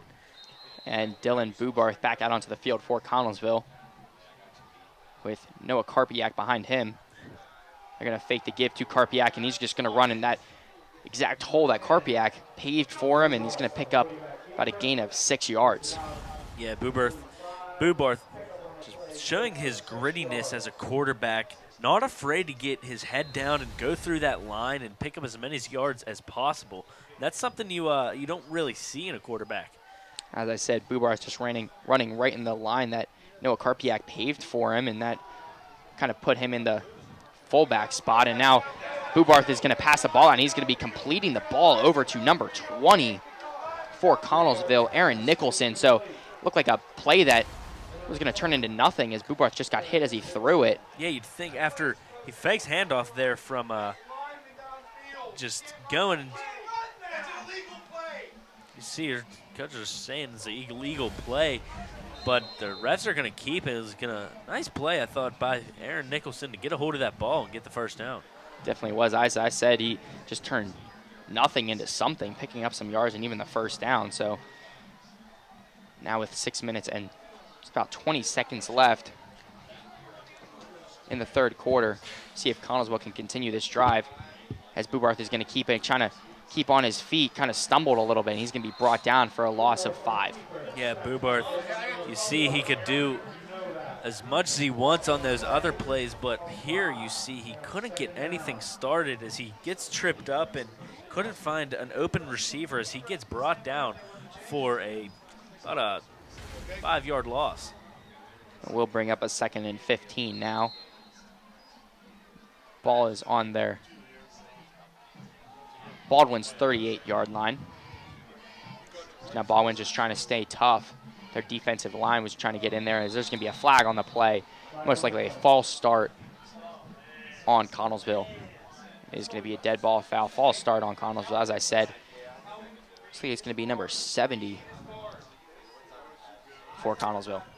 And you see there, the Connellsville Falcons, they're getting these good starts to the drive, and then they're ended by pesky penalties that stop them short and just take them those yards away from them. Yeah, now they're facing a 2nd and 20. Or 2nd and 15 was a little bit more manageable, but now they're going to try to see if they can get something started with Noah Karpiak right up the middle yet again. Noah Karpiak just trying to get back to the line of scrimmage, and he'll be just about 1 yard short, bring up a 3rd and 11. So nice 9-yard gain. Unfortunately, could not pick up the first down, however. Yeah, Karpiak just keeping this Connellsville team in it just with some great runs, and it's 3rd down, and they're going to be looking to pick up this first down. We're going to see if Baldwin can hang tough, and this one's actually going to bring it 3rd and 12. Ball's on Baldwin's 35-yard line. There's going to be a timeout from Connellsville, just trying to muster up a play here to get into the end zone.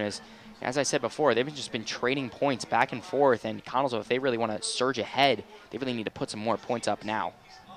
Yeah, and Connellsville are doing a good job of driving down the field, and they were cut short of by those penalties, and they have to be a little more disciplined. And Danny, we have Facebook up there, and there's the guy for Facebook, Anthony DiAgostino, our cameraman. He's a little shot war there. Anthony's trying to get a shot of Ryan, and Ryan's getting a shot. And look at that one.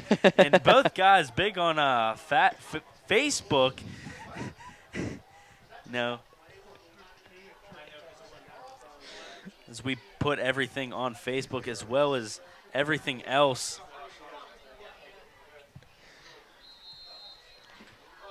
Getting back into play, Dylan Bubarth didn't even get the snap off. Another flag on Connellsville. So as we said, Steve, though, they're just these pesky penalties. Like you said, the pesky penalties are hurting Connellsville from really getting anything started. Now facing a 3rd and just about 17. Yeah, just, got to be a little more disciplined. They were driving down the field with some great running, and Baldwin couldn't seem to get an answer to their running game, but Connellsville just shooting themselves in the foot right now and just getting these penalties after penalty. Now Connellsville seeing if they can stop that from happening, and the ball is out as it was just a mishandled snap, sorry. Bubarth is going to be brought down at just about the 48-yard line. So, they had a drive going, and then just these penalties and also just mishandling the ball. Now a 4th down. Yeah, it just wasn't their best drive there. As you saw, the ball slipped right out of Bubarth's hands, and they're going to be looking to punt here. Now Baldwin has a shot as they try to just get that onside kick, and now they're going to have a shot to put some more points up on the board. Now with Glenn Ford back to receive this punt, he's going to receive it kind of a risky spot. Glenn Ford making some moves upfield, however, and thrown down at just about the 23-yard line. We're going to take a look at our CTV schedule again. We said next week, Best Center at Brownsville. We always like going to Brownsville. And then Fraser at Bentworth and Bishop Canevin at Carmichael's. I mean, 3 great games as we're heading towards the end of the season, as we're getting the playoffs. So far, it's been an outstanding season. We've seen some great games, and we've called some great games. Yeah, definitely. We've seen lightning delays and rain outs, and rain games, not rain outs, but rain games as we see here tonight. So affecting the games, definitely. And Glenn Ford is just going to throw the ball up to his intended receiver. It's going to bounce off the head of Bubarth, and there was a flag on the field. However, we're going to see what the call is. I think it's some sort of pass interference. See where the flag is there. Yeah, Bubarth wasn't really aware of where the ball was. He just kind of went for the tackle and it just boop right on the back of his head. And Andres Howell, the guy who's been the target, the main target for Glenn Ford. We're going to see definitely what the flag is. We're going to see if we can kind of see the call. Fortunately, it looks like he was not in the shot, so we're going to see pass interference on Connellsville. So Baldwin just getting some free yards now. The latter part of this third quarter, you know, Baldwin's just trying to possess a lead. You know, now they're down. Actually, they're tied 21-21, but they're trying to create a lead, really. Yeah, I mean, Danny, I don't think Baldwin has led in this game. It seems like it's been all Connellsville or it's been tied. Baldwin's going to try to look for their first lead of the game. And Glenn Ford just trying to make something happen with the wide receiver screen yet again. He's going to throw it out to Amir Muhammad, and he's not going to be able to get that. But on that play, Connellsville realized that it was 2 wide receiver screens on both sides of the ball. They blocked them out and forced Glenn Ford to really just retreat in the pocket, and that's what allowed Connellsville to just bring up that incomplete pass. Yeah, and you see here, number 56, Trent Welling, almost had that big sack there on the play and wasn't able to get him down as he forced Glenn Ford to throw the ball out. But a great job there by Connellsville to just recognize the play and really lock it down, something that Baldwin was trying to do with Noah Karpiak, and now they're entering right back on their defensive side of the ball against Glenn Ford. So we're going to see what the play call is here. So all of his wide receivers are streaking down the field. Glenn Ford trying to make something happen. A big throw there, just out of the reach of number 21, Noah Karpiak, a name that I just mentioned, and just out of his reach for trying to create that interception right there. Yeah, as you can see here, Glenn Ford just trying to get that ball away, waits a little long in the pocket, throws it out, and you see Karpiak kind of took a step forward before he went for that interception, and he kind of stayed in his own position and just jumped for that ball. Maybe you see a Connellsville ball. It's kind of even like a baseball play when you're an outfielder. You know, your first step should be back. And on that play, his first step was forward, and that kind of put him in a bad position where he couldn't really catch that ball. But now we're going to see Glenn Ford in that pistol set yet again. Now facing a 3rd and 10. Glenn Ford now moving out to his right. The pocket is collapsing. He moves to his right yet again, switches back across the field, trying to make something happen with his feet. And now he's has some blockers upfield and just switching back across the field. As you said, Steve, trying to make something happen, maybe a little bit too much sometimes, is now bringing up a 4th down.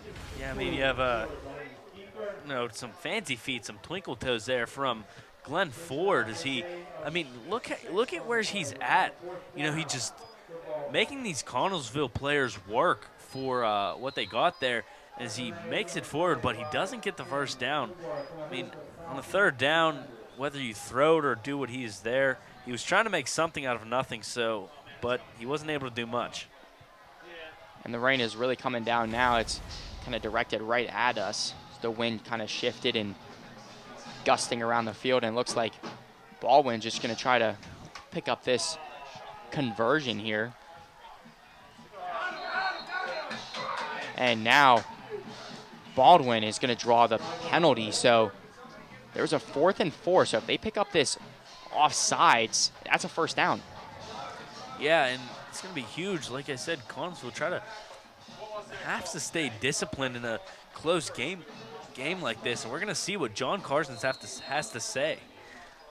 And yeah, they're going to move the sticks here. It's going to be a first down. Definitely, that was huge for Baldwin. They were trying to draw that flag there, and they got it. So now Baldwin coming back out with fresh start, 1st and 10 with just about 2 minutes and 10 seconds left in this third quarter. Now it looks like number 12 for Baldwin, Brody McLean, and he could not possess that ball. He just falls down in the backfield. Yeah, this weather is just getting absolutely crazy right now. Danny, it's raining sideways out there. It's surely going to affect the play here as there's a miscommunication there. Maybe slipped out of the hands of Amir Muhammad, but it'll be about a 3-yard loss. And there's a tent over there on your screen, as you see. They're just trying to get some widespread, really just dryness. You know, they're just trying to keep everybody dry underneath there, but that wind really messed everything up as Glenn Ford just trying to burst through, and that line messed everything up and bring him down in the backfield.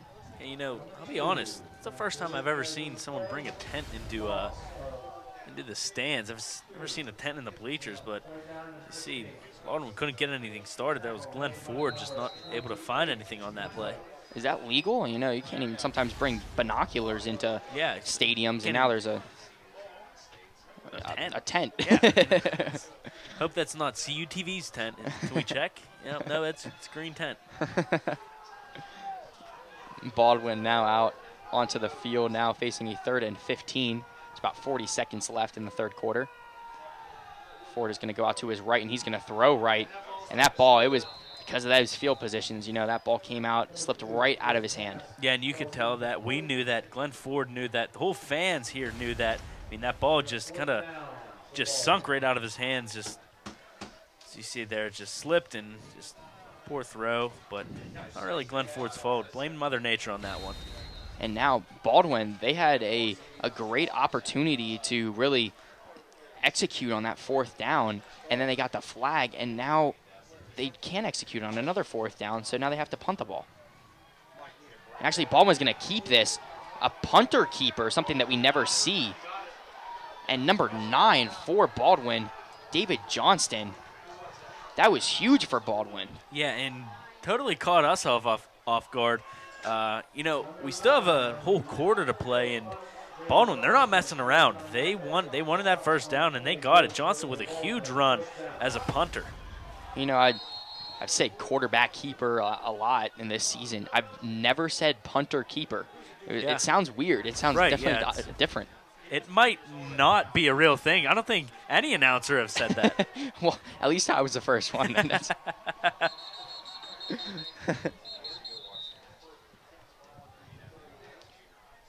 Danny, you know, we mentioned you being the first announcer to say that. And just speaking of announcers, we're in the Ray Scott press box. You know, a big-time announcer for CBS, ESPN, announcing Super Bowls, the Masters, World Series on radio. Just a huge accomplishment, and coming from Connellsville.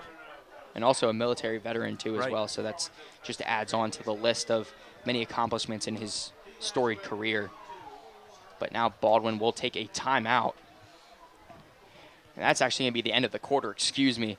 So now the score is 21-21. And we're going to actually keep it here. We're going to take a look at the hot dog scores, something that we always like to do at CUTV. And here is all of the different concession stands that we've seen through the first 5 weeks.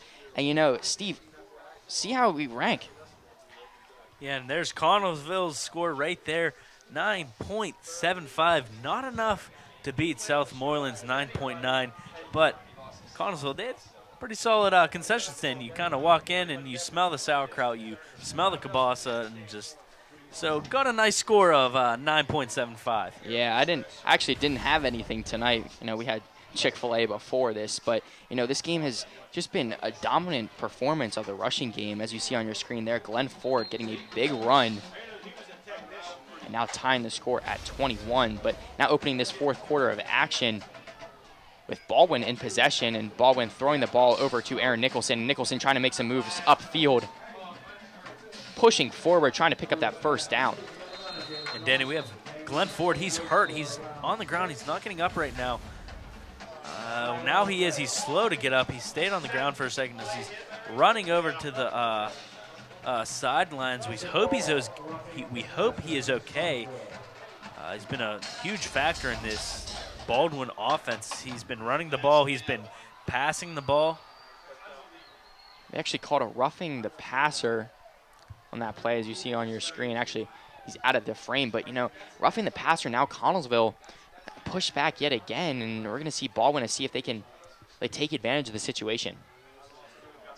Yeah, Baldwin just great field position because Connellsville, they're not very disciplined in this second half. And Brody McLean, he's going to be coming out.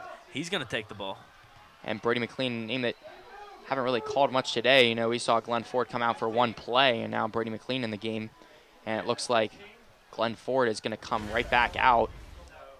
So Brady McLean just trying to pick up some yards for his team, and he does.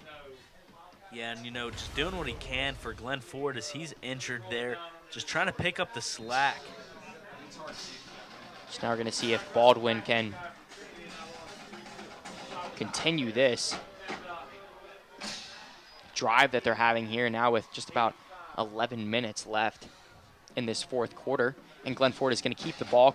Glenn Ford pushing up the field now, trying to pick up a first down, and a pile just moving along, kind of looking like a rugby style play there, like a ruck, but we're going to see where they spot this ball. You see here as he's going through that line there as he's pushed forward a little bit, and they're going to give him the first down. It's going to be first and goal. It's now first and goal for Baldwin. That is big, being that now it's in the fourth quarter of play. They really have to put some points up on the board now to kind of put the pressure on Connellsville. And the fans here, I haven't really seen many fans leave, so strong fan base here as Glenn Ford now moves to the left, trying to find some space. Glenn Ford now kind of a loose carry of the ball, now getting back out to the 5-yard line. But, you know, he's been carrying the ball there with very loosely all day, it seems like. Yeah, you know, he has to be aware, and kind of runs himself into trouble sometimes. And as you see there, he could have easily got the ball knocked loose, and, you know, just tries to make something when that pocket's collapsing. So we're going to see Baldwin coming back out onto the field. Brody McLean at quarterback yet again. So Glenn Ford came off the field yet again, and McLean now moving to his left. McLean has one guy to beat on the outside and is thrown back from Connellsville as he just tries to put the stiff arm on him, and that Connellsville defender says, not today. Yeah, he just totally denied him of the 6 points. McLean trying to get it just ripped down there from Lucas White, that big body for Connellsville. And Lucas White coming up big on the offensive and defensive side of the ball. As we said before, all of these players on the field even are two-dimensional sometimes, even playing on special teams as well. So Glenn Ford is going to come back out onto the field for Baldwin, now facing a 3rd and goal from the 3-yard line. It's about 9 minutes and 15 seconds left in the game.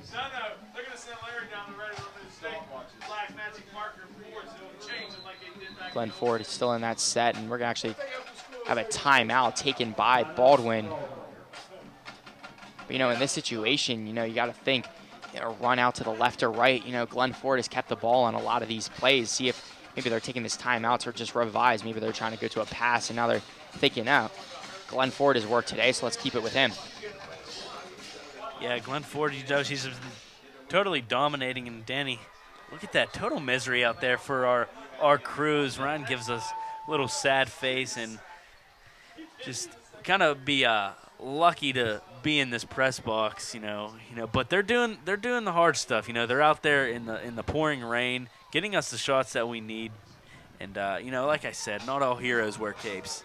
Yeah, and as you see on your screen there, all those water droplets. You know, that really gives us a good story of what tonight has really been.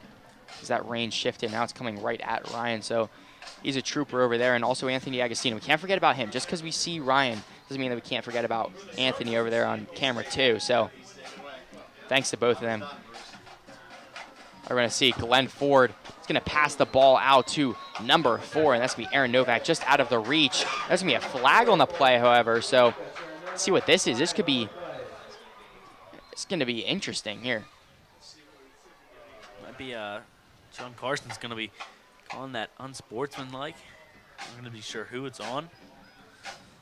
And it's going to be on Baldwin, actually. Wow, and that is going to affect maybe a field goal if they could. You know, they're very close of getting a touchdown there, as you see here. Yeah, number 1, that's Amir Muhammad, a late hit after the ball was incomplete. And Baldwin now, as you said, Steve, that's going to affect where they kick the ball from, or even if they do kick the ball, as we've seen Baldwin just go for it on 4th downs. And now with 9 minutes left, you got to think, you go for the points in this situation. And number 35, Jake Monroe, is going to come out onto the field. So we're going to see, though, because in that last play, we thought they were going to punt the ball, and then they kept the ball. They did a punter-keeper. I'm going to coin that phrase now. I'm copyrighted. So Jake Monroe out there now, though. So, and the kick is up, and it's going to be low, so that's going to be no good as it just bounced off that upright. So now Baldwin just trying to put some points up on the board. Unfortunately, that low kick did not result in any points, so Connellsville now gets the ball back. Yeah, and with around 9 minutes left in this 4th quarter, Connellsville is going to be looking to strike and then hold them off defensively because we still have a good bit of time. Here's the kick that's very low as one of the officials has to hide behind that that pillar there so he doesn't get hit by that ball. Seems like they've been hiding behind there for every kick. You know, those low kicks, they could really mess you up if it hits you in your face or anywhere else. So, you know, you don't really want that to happen. Now we're going to see Connellsville with Bubarth coming back out onto the field. He's going to give the ball off to Noah Karpiak. Noah Karpiak breaking a few tackles in the middle of the field there, staying on his feet. And he's going to bring the ball out about 8 yards gain there from Noah Karpiak. Yeah, and this weather isn't affecting him. He doesn't care about the rain. He's just doing his job out there, almost getting that first down and just falling short there. But Connellsville, they're going to be looking to keep running with him. Yeah, Noah Karpiak, if anything, it's helping him with his rushing game. You know, I mean, he's just slipping past defenders, slipping past arm tackles, even full-on tackles, just picking up some yards. And he's already had 3 touchdowns today. You know, you got to keep it with him. And they're going to give it to Lucas White, and he's just going to be pushing off one defender, picking up the first down. Big run there from Lucas White. Yeah, and like I said, Lucas White, Karpiak, such a dominant duo back there. You know, you never know which one he's going to hand it off to. And as you see, Lucas White gets the ball there and picks up that first down that the Falcons desperately needed. So now with just under 7 minutes left, actually just over 7 minutes left, excuse me. So now 7:50 left. Bubarth under center yet again. Rain is kind of stopped just a little bit, and then the ball is actually out. We're going to see what the call is on the field, though. It looks like Connellsville has retained possession. We'll see here. The ball is kind of just stripped there from Bubarth. But luckily, Connellsville picks up that ball. It could have been tragic. Could have been Baldwin's ball in some pretty decent field position. Actually, it looked like it was on the snap even, maybe a mishandle. He was under center, so sometimes whenever the center snaps the ball back, it kind of hits off the quarterback's hands and drops straight down. So now Bubarth trying to get something happen with his legs.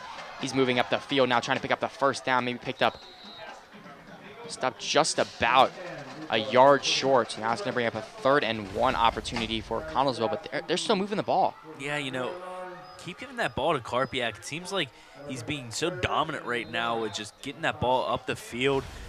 You still have a lot of time, 6 minutes left. Can you run that clock down? Just not give Baldwin any extra time to come back and score again. So Connellsville, they're going to be looking to make their way down the field. Connellsville, that ball yet again looks like it was kind of mishandled at the line of scrimmage. So we're going to see, it looks like they're going to pick up the first down. We'll see where he's spotted at.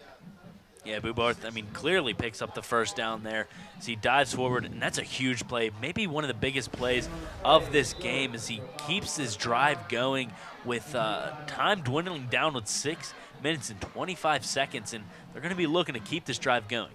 There's actually a Connellsville player down, so hopefully he's okay as the training staff is out there working on, looks like his leg. But, you know, as you said, Steve, Connellsville picking up that first down, that is huge. Just keep in possession.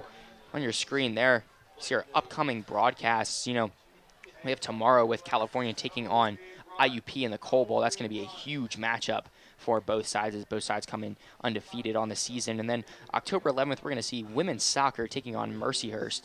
Women's soccer trying to really bounce back this season. You know, they don't really have that many substitutions, so just trying to see if they can get a win out of this Mercyhurst team. That's going to be live on CUTV Sports 1. And also next week, Beth Center at Brownsville, and then Vulcan Hockey. It's actually going to be the homecoming edition of Vulcan Hockey, so that's going to be really cool to see. And also that's going to be live on CUTV Sports 1. So we like doing our Wirecast setups. Very easy to set up, but it pays off for people at home that can't be at the event. Yeah, it's going to be a fun one, that hockey. We love doing that homecoming hockey game. Everyone has a lot of fun. It's a great atmosphere. And now Karpiak is going to get the ball. Karpiak actually gets stopped now, something that we really haven't said much tonight. He's going to be dragged down, maybe a gain of just about 3 yards. So now a 2nd and 8, actually, so he can pick up 2 yards. Now with 5 minutes and 45 seconds left in the fourth quarter. Yeah, at this point in the game, you know, every yard counts as they're trying to make their way up the field. Bubarth in the pistol set now with Karpiak behind him.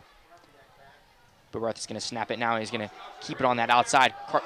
Nice play by Bubarth. Just split those defenders in the backfield, picking up some much-needed yards. As you said, Steve, yards are crucial at this point, so Bubarth picking up just about 2 yards short of that first down. Yeah, and if Connellsville keeps this running game up, it's going to be coming down to the wire with time, and just keeping this clock running. Seems that so. I mean, they're going to be looking to score here with time dwindling down. And now Bubarth still in that pistol set. He's going to fake the give to Karpiak. Needs to be thrown down by Baldwin. So Baldwin getting to Bubarth now, just stopping Bubarth from really getting anything started. Watch Justin Schmidt here, just pulling that jersey and just bringing him down. So strong defensively. And now Connellsville trying to keep this drive moving in the right direction. Now facing a 4th and 6. So now it looks like they're going to bring the punting team out as a few players switch out on the field. With number 56, Brock Basinger, and he's going to punt this ball deep, hopefully pinning Baldwin back as they couldn't get anything started on 3rd down. And he is going to kick that down, and looks like it's going to be, see where they mark it though. About the 20-yard line is where they're going to get Baldwin the ball.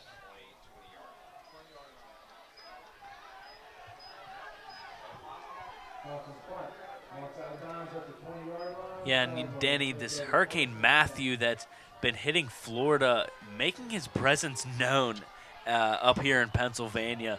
Not getting as much, you know, you just have to hope for the best for people in Florida, but still up here we're getting some rain, not as strong winds, but definitely making his presence known. You know, this is kind of those tropical bands that have been coming up from that hurricane. I'm no meteorologist, you know, but you know, Dylan Godet here. following with Ryan, but actually Glenn Ford is going to throw the ball deep now over to Amir Muhammad. It's going to fall incomplete. As I was saying, those storms kind of whipping up over to Pennsylvania, and we're going to see that for the next few days here as that storm kind of dissipates. Yeah, Glenn Ford just trying to pass there.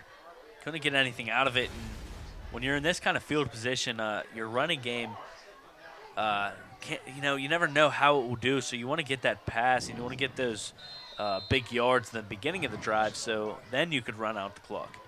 You know, if you're Baldwin in this situation, Connellsville took a lot of time off the clock. And if they continue to just run the ball, short runs, but productive runs, really picking up yards, looks like Glenn Ford is going to stick with the run here. Be thrown back by Connellsville and actually stays on his feet, moving to the left. He's going to be thrown down. But as I was saying, if they continue to just rush the ball, just take time off the clock, and they can really end this one.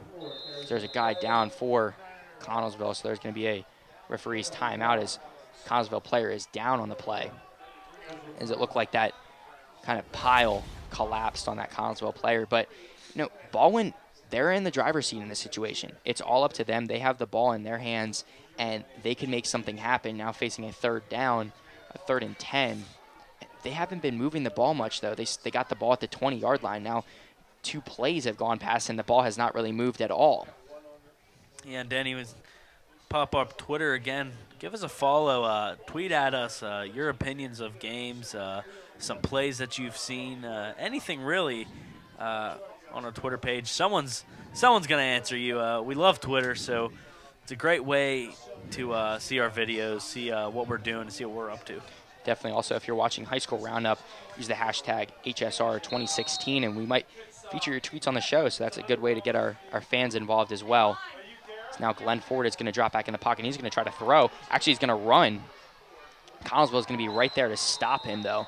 Should I bring up a 4th down? So this is very interesting now for Baldwin because you can't really go for it. If you're in this spot in the field, if you don't punt it and it results in not a 1st down, Connellsville has perfect field position. Yeah, perfect field position, perfect time, about 3 minutes on the clock. They could easily run that down, and the way Karpiak has been running, easily get a touchdown out of it. So, like you said, they're going to be looking to punt here as David Johnson comes out. And those gunners for Baldwin, they really have to keep their heads up because Karpiak back there could fumble it. It's those field position or those field conditions rather, and a great punt there from Baldwin. Now pushing them back to their own 20-yard line. So really a 20-20, a great punt there. Yeah, fantastic punt. That is exactly what the Highlanders needed. They're going to pin them back there on the 20-yard line, and Karpiak is going to try to put this team on his back and get down the field and try to get them the 6 points. You see on your screen there, CUTV Sports 1, our YouTube page. Just plug that one more time. Definitely check that out. You can watch rebroadcasts of game whenever you want. We post those normally a few days after the event took place, but here are angelic voices one more time from the comfort of your own home. Like you said, watch those Wirecasts. We're live on YouTube every once in a while when we do that, so it's a great way to keep up with what we're doing. And now Connellsville, more specifically Bubarth, just trying to get something started. He's going to be thrown back, and that was Noah Karpiak. And Karpiak coming up just a little bit slow. That was a huge hit from Baldwin. Yeah, they kind of realized that that's what they're going to be doing. That's what they're going to be trying to do is give the ball to Karpiak. And Charles Harris with a huge stop there with a massive hit on Karpiak. A big play there. Charles Harris, 6'1", 275, getting into that backfield for Connellsville and stopping that play from getting started. Now Connellsville have to keep on their feet as they throw over now to number 28. It's going to be Lucas White, and that ball is going to go right through his hands. Incomplete pass now brings up a 3rd down and 13. Yeah, in these conditions, you could easily blame the rain for something like that, and I think that's what it was, just slips right through his hands. Yeah, and Bubarth kind of went out to his left and looked like he was going to try to run. The 2 defenders for Baldwin were right there to kind of stop that from happening. Then he just had to make a last-minute decision to throw over to Lucas White as that one just fell incomplete. So now a 3rd and 13, 2 minutes left, ball on their own 16-yard line. This is crunch time now for Connellsville. If they can execute this and drive down the field, they're in the driver's seat. Yeah, see what they just kind of gets tripped up there. Can't get anything started. You see that Bubarth kind of got tripped up in the last-minute pitch out. Yeah, and looked like Bubarth kind of mishandled the ball again from the snap. Now there's 4th down, and they're going to call a timeout. So now a 4th down situation for both sides with 1 minute and 43 seconds left. And now Baldwin, they're in the driver's seat. You know, Connellsville couldn't execute on that 3rd down. And, you know, I think it's the snaps. They're getting the snaps off. Very odd, a very weird play there. I'm going to see him. But, you know, that personal foul play, that was big. That really put them in the situation. They were in a spot to really get points on the board. You know, they could have gotten a field goal out of that and then pushed back, and then that field goal was no good. When now we're in a tie situation, and, you know, Baldwin just couldn't execute down at the goal line. Yeah, you know, it's all about discipline, and right there just kind of came back, and bad karma there, you know, getting that unsportsmanlike conduct call earlier in the game, setting up for a perfect field goal position, but of course they dropped them back. Now Connellsville trying to just punt that ball deep. Now the ball is going to be spotted at just about the 40-yard line. So that's where Baldwin will start their drive. Yeah, see, like you said, they're in the driver's seat now with about 1 minute and 30 seconds left. They're going to give it all that they have here. You know, we'll see what kind of plays they run. Try to catch Connellsville off guard, try to catch them slipping, and, you know, we'll see what they're going to run, and just Connellsville, they have to stay on their toes. If you're an offensive coordinator in this situation, say you're playing Madden or something like that, what play would you run to start off this drive? With 1 minute and 30 seconds left, you got to pick up yards quick. And Glenn Ford, he has an arm. Yeah, you know, and Danny, you've played Madden with me. I don't know what plays I'd pick, so I don't know what play I'd pick. I mean, I'd go for all the marbles here. And they're actually going to pass it out to Aaron Nicholson. Aaron Nicholson's going to stay on his feet, trying to push forward, trying to pick up some yards. And it looks like they're going to go to no huddle set, just getting back out onto the field. They're going to go for this field goal if they can. You see Nicholson there. Just watch him slip right underneath those two defenders to get a couple extra yards on that pass. Actually, David Johnston, excuse me. So Baldwin coming back out onto the field. Glenn Ford just trying to make something happen on his legs now. Glenn Ford running back and forth. Glenn Ford trying to throw it deep, and that's going to be to David Johnston. This would be huge if he caught this here. Thrown down, and there's going to be a flag on the play. Pass interference. That is what Baldwin needed, and they got that. Wow, and just when you thought everything was going downhill for Baldwin, you know, it's only a 15-yard penalty in high school, but still, that gives them way better yardage than what they are at right now in Baldwin. Like I said, you thought they didn't have anything going there, but then ref comes out with the flag for a personal foul, pass interference. So it was not a spot foul. That's why I was kind of saying that would have been huge for Baldwin if that happened, but still 15 yards and a fresh set it down. So now they're going to get the ball at it's about the 36-yard line is we're going to place the ball at. And, you know, with 50 seconds now, you just run that ball out to the left. It gets some runs, and Connellsville really has to be smart in the situation. They have to realize what position Baldwin is in as well. They know what they're going to try to do. And Baldwin's actually going to throw the ball now, and they're going to throw it deep. Connellsville has a shot to intercept that, and the ball is just going to fall incomplete. So a disastrous situation there. Glenn Ford has to be smart. It's going to be roughing the passer on Connellsville. So Connellsville giving Baldwin some free yards yet again. Yeah, and look, just almost intercepted there by Boobarth. But we're going to focus on that roughing the passer. That's another penalty from Connellsville that just puts them in pretty bad shape. And now it's all on the back, basically. He has the team on his back is Jake Monroe, number 35, the kicker for Baldwin. And the kicker's, actually, that penalty is going to be on. We're going to see who exactly it's going to be on. Could not see on that replay there. But, you know, Baldwin now has the ball at Connellsville's 21-yard line. So Jake Monroe really is over on that sideline, kicking the ball into that kicking net. Now Glenn Ford just has to really be smart, make some good throws as that ball just fell right out of the hands of Dylan Boobarth. And he could have came up with a big interception there as there was green field in front of him. Yeah, let's check out this replay here, and Bubarth just wasn't really ready for that one as it goes right through the hands of the wide receiver for Baldwin. And with 39 seconds, Baldwin's looking in pretty decent shape so far.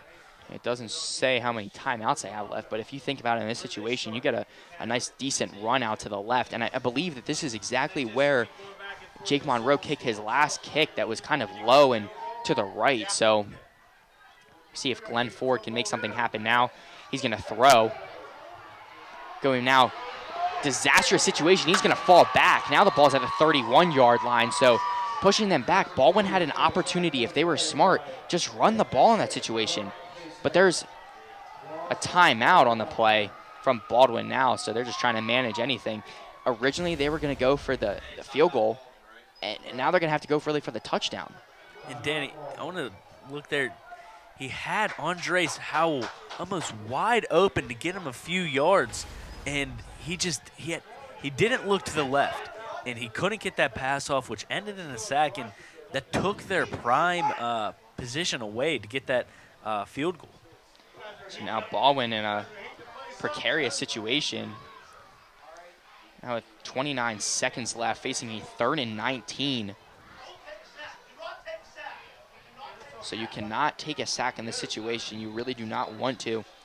That push you back even further. If you could pick up some positive yards here, Glenn Ford and this Baldwin team, that would be big. But Connellsville had a few opportunities at an interception. Really, if they can execute this and turn it into something, that would be huge for them. Glenn Ford now just throwing it deep over to David Johnson. David Johnson's going to fall incomplete. Dropped the ball at the last second, so big incompletion there. Yeah, as you see here, Johnson almost coming down with it. Look, just kind of skies it up, hopes for the best, and there he drops it. And you can see as he grabs his helmet, he knew that he had to catch that ball, but he didn't. So an obvious 4th down, you got to go for it in the situation. They're actually going to, looks like they're going to kick a field goal, and this would be impressive if he hits this. About a 47-yard kick here. 20 seconds left. You got to think, in this situation, if he kicks this field goal and if he makes it, that has to be the end of this game. Yeah, and you'll see. And the kick is up, and it looks like it's going to be short. And Connellsville is going to receive this. They're going to run it back. They have blockers downfield, and you can't run the ball out in high school. That would be huge if they could, because there was green space in front of him. The ball is going to be spotted at the 20-yard line. And we'll see what John Carsons has to say here. So they're going to bring it at the 20-yard line. So that would have been huge. Like, we heard our producers in our ear saying you can, but that would have been huge if they could. But I don't know if in high school you're not allowed to do that. I just don't know. But, I mean, all this takes is one good run from Karpiak. And he was in the end zone. That's why he wasn't allowed to return that. He wasn't allowed to come out of the end zone. So that's going to be a stoppage and play. They're going to have the ball at the 20. And like I was going to say, they all takes one good run from Will Karpiak to break free. We've seen him find some open space already tonight. Yeah, thank you for clearing that up. That would have been huge if Connellsville could have taken advantage of that situation. Now with 12 seconds left, if they can get a big play down the field here, get out of bounds, another big play, that's something that they're going to need to do, and they're just going to take a knee. So, in this situation now, they're thinking overtime, and we're actually going to go to commercial now right before overtime. So, overtime now with the score of 21-21. This is something we haven't seen earlier this year, so this is going to be very fun to call. So you're watching High School Football Game of the Week right here on CUTV. CUTV News Center is California University of Pennsylvania's award-winning student television newscast. Your source for live, local, late-breaking news. Forecasts from the CalU Weather Center. The region's latest entertainment news. Vulcan sports highlights and regional scoreboards with television news coverage you can't get anywhere else. Watch it live Thursdays on CUTV and on demand. CUTV News Center, online all the time.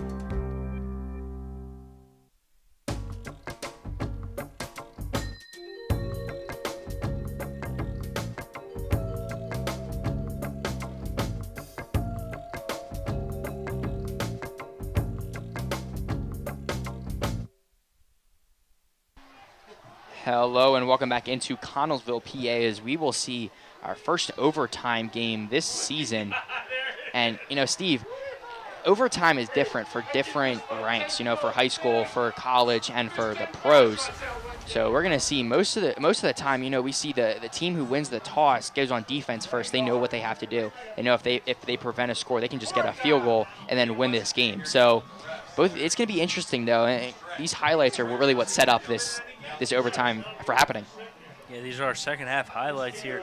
As you see, Korpiak getting that ball, heading into the end zone to make it 21-14 for the Falcons. Then you see Baldwin striking back, and that's how we got to this position that we're in, going to overtime. That lob pass, just throwing it up, being caught by Aaron Novak to tie it up and bring it into overtime. All these fans out here sticking this one out. Fantastic game. You know, we knew this game was going to be a good contest. Both sides picking, you know, said, Steve, you picked Connellsville in our high school roundup show, and a lot of our fans were saying Baldwin, but now both these sides clash, and then now we're facing overtime. Yeah, you know, just kind of second-guessing yourself. You're picking Baldwin to win this game. It's coming down to the absolute wire here, and, you know, we don't know how it's going to end. It could go both ways, really, at this point in the game. Yeah, definitely. I mean, both of these teams seemed like they were starting that third quarter and that fourth quarter even were just huge huge quarters, rather. You know, both sides putting up a myriad of points, really, just getting on the scoreboard as much as they can. See here now the captains for both sides coming back out onto the field. And as I said before, it's traditional that the team that wins the toss decides to go on defense, so they know what they have to do. They know what, if they're set up in that situation that they have to score, they know what they have to do, basically. Right. And now, so the person who first gets the ball, they score a touchdown. They don't win the game. The other team gets a chance to go. And if they score, then after that, it's sudden death.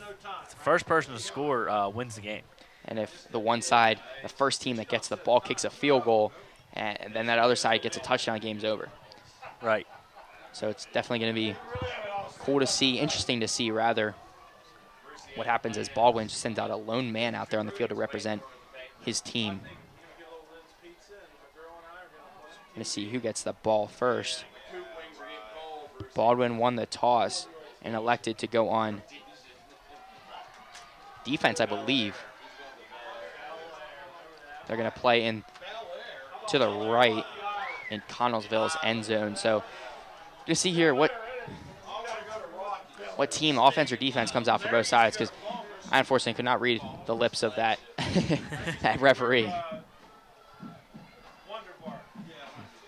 Right now, Baldwin, they were down most of the contest. You know, Steve was saying earlier, you know, Connellsville has really been in the driver's seat for most of this game, possessing leads. And now Baldwin's going to have to go out and try to win this one if they can. And it looks like, you know, we can't really speculate which side's going to come out for either side, just because both of these teams have players that play both sides. So it looks as though Baldwin is going to go on offense first, trying to set the tone. The ball is at the 10-yard line, so that's where they're going to start. And now McLean is going to run down to about the 3-yard line. He's going to be pushed down at just about the 1. So a big run there from backup quarterback for them, Brody McLean. Yeah, Brody McLean just showing his speed and showing his strength here, getting to about the 3-yard line, or the 1-yard line, I'm sorry, with a couple guys wrapped around his hips there, trying to bring him down. And it looks like Glenn Ford is not going to come into this contest in this overtime period, and Brody McLean is going to stay out there. So they're going to, you really can't say that this is the Wildcat set, though, because Glenn Ford has been operating this formation all contest long. McLean now going over to his right, and he's going to get into the end zone. So Baldwin strikes first in this overtime period. Yeah, wow, what a run by Brody McLean there as he just finds his way into the end zone to put the Highlanders up 27-21. So now this is pivotal, though. They have to get this field goal, and if they don't get this field goal, and if Connellsville gets the touchdown and they get the field goal, game's over. So, you know, as much as an extra point isn't per se meaningful. You know, this one takes on a whole new landscape as kick is up and a huge kick, kind of like a NFL extra point, and that one's through. So that's going to be huge for Connellsville. You know, they really have to keep their heads in this contest. They have to some explosive play just to get back on the board, you know, keep this one even. Yeah, and we're going to see that Baldwin's up 28-21 after that, and that could potentially be the game-winning touchdown. But, of course, Connellsville, they start at the 10-yard line, so they're going to be looking to strike right back. See who trots out on the field for Connellsville. See what the same formation they stick with, you know, with Dylan Bubarth back in quarterback. You know, he's not afraid to run the ball either, as he picked up a big few rushes in this play. Of course, Danny, if the turnover also will end this game. Bubarth under center yet again. Those snaps, as you said, Steve, those are huge, as Noah Karpiak is just going to be stopped for a gain of 2 yards. But, you know, that turnovers, you don't really think in that situation that they're going to be doing very risky plays. But, you know, the snaps, that center and the quarterback really have to communicate and get those snaps off right away. Things that aren't as meaningful take a whole new landscape. They mean so much more in overtime. You know, snap has to be great. Extra point has to be great. Just execute on every single level, every single aspect if you want to win this game. So now Bubarth still under center. I formation set, and they're going to give it to number 28 this time. Lucas, actually no, Bubarth has the ball, excuse me. So that was a bigger fake than I thought. And the ball is going to be out. Connellsville is going to still have the ball. Like we said, turnovers, and right there almost was a turnover. But yeah, take a look at the replay there. Little play action as Bubarth keeps almost loses it there. I didn't notice that on the first time. But look, the ball was out right there as he gets a chance to jump right on it. Another tackle there in a strip from Charles Harris again, as we heard his name. He's a big defender for the Highlanders. And this Baldwin team, it's an away game for them, but it seems like their sideline it's like it's a home game. Their cheerleaders hyping everybody up, and they're also on their sidelines. Everybody's getting excited on the field as well. Now 3rd and 17. They're going to look like they're going to pass the ball over to Bubarth, and he's going to throw the ball deep. Has one guy wide open, and the ball is going to hit the ground. Unfortunately, Connellsville had a guy wide open. Bubarth just underthrows his receiver right there. So now you're going to think Connellsville has to go for it on this 4th down. Yeah, just hits the ground right there, right before. So close, and he was wide open. I mean, different conditions of this field right now, different weather. I think we're looking at another tie game. Yeah, we're going to see what happens here. Bubarth just creating space and letting his wide receivers go to work. His wide receiver just falling short, however. So this is huge. This is the game right here. If Connellsville can execute, they're going to tie this one up. This will be a timeout taken by Connellsville as they're awarded 2 more timeouts in the overtime period. So now Connellsville coming over, just trying to make something happen. And Steve, we have not called an overtime matchup, I think, ever with you and I. Right. I mean, this is our first season announcing high school football. We didn't call any games or you did. You called one. But, yeah, this season, this has been our first overtime game that we've done. Yeah, this is exciting. I mean, learning some rules in the overtime period is definitely interesting as it's changed over from high school to college and also from the NFL. This is definitely interesting. You know, Baldwin, they're in the driver's seats. If they can keep strong on this defense, you know, Connellsville could see a defeat at home. As we said, Baldwin their lone victory has been away. And Connellsville, their lone victory has been at home. So both of these sides good at their respective fields. So now we're going to see Connellsville can muster up something here with Dylan Bubarth. Dylan Bubarth is going to be joined alongside of Lucas White to his right. 3 wide receivers to his right. Bubarth drops back in the pocket, has a nice solid pocket. He's going to throw the ball over, and it's just going to be out of the reach of Baldwin. However, that will signal the end of this contest. Baldwin coming away with a victory of 28-21. Steve, crazy play. I mean, just what a great game. And it's coming down to the wire, going into overtime. This last play here almost intercepted, but he couldn't get his hands on it as it drops, and that'll be the end of the game. Yeah, and both of these sides, great game as the rain just comes to pour down now. Seems like at the end of this game, of course. Stay tuned. Our next broadcast is IUP taking on California at home. But, just kudos to both of these teams, playing hard until the last whistle blew. Now the final score is 28-21. Thank you for watching. For everyone here at CUTV, Stephen Ruffing, everybody in the truck, Anthony D'Agostino and Ryan Kaufman running cameras, Gary Smith, our producer. Thank you for watching High School Football Game of the Week right here on CUTV.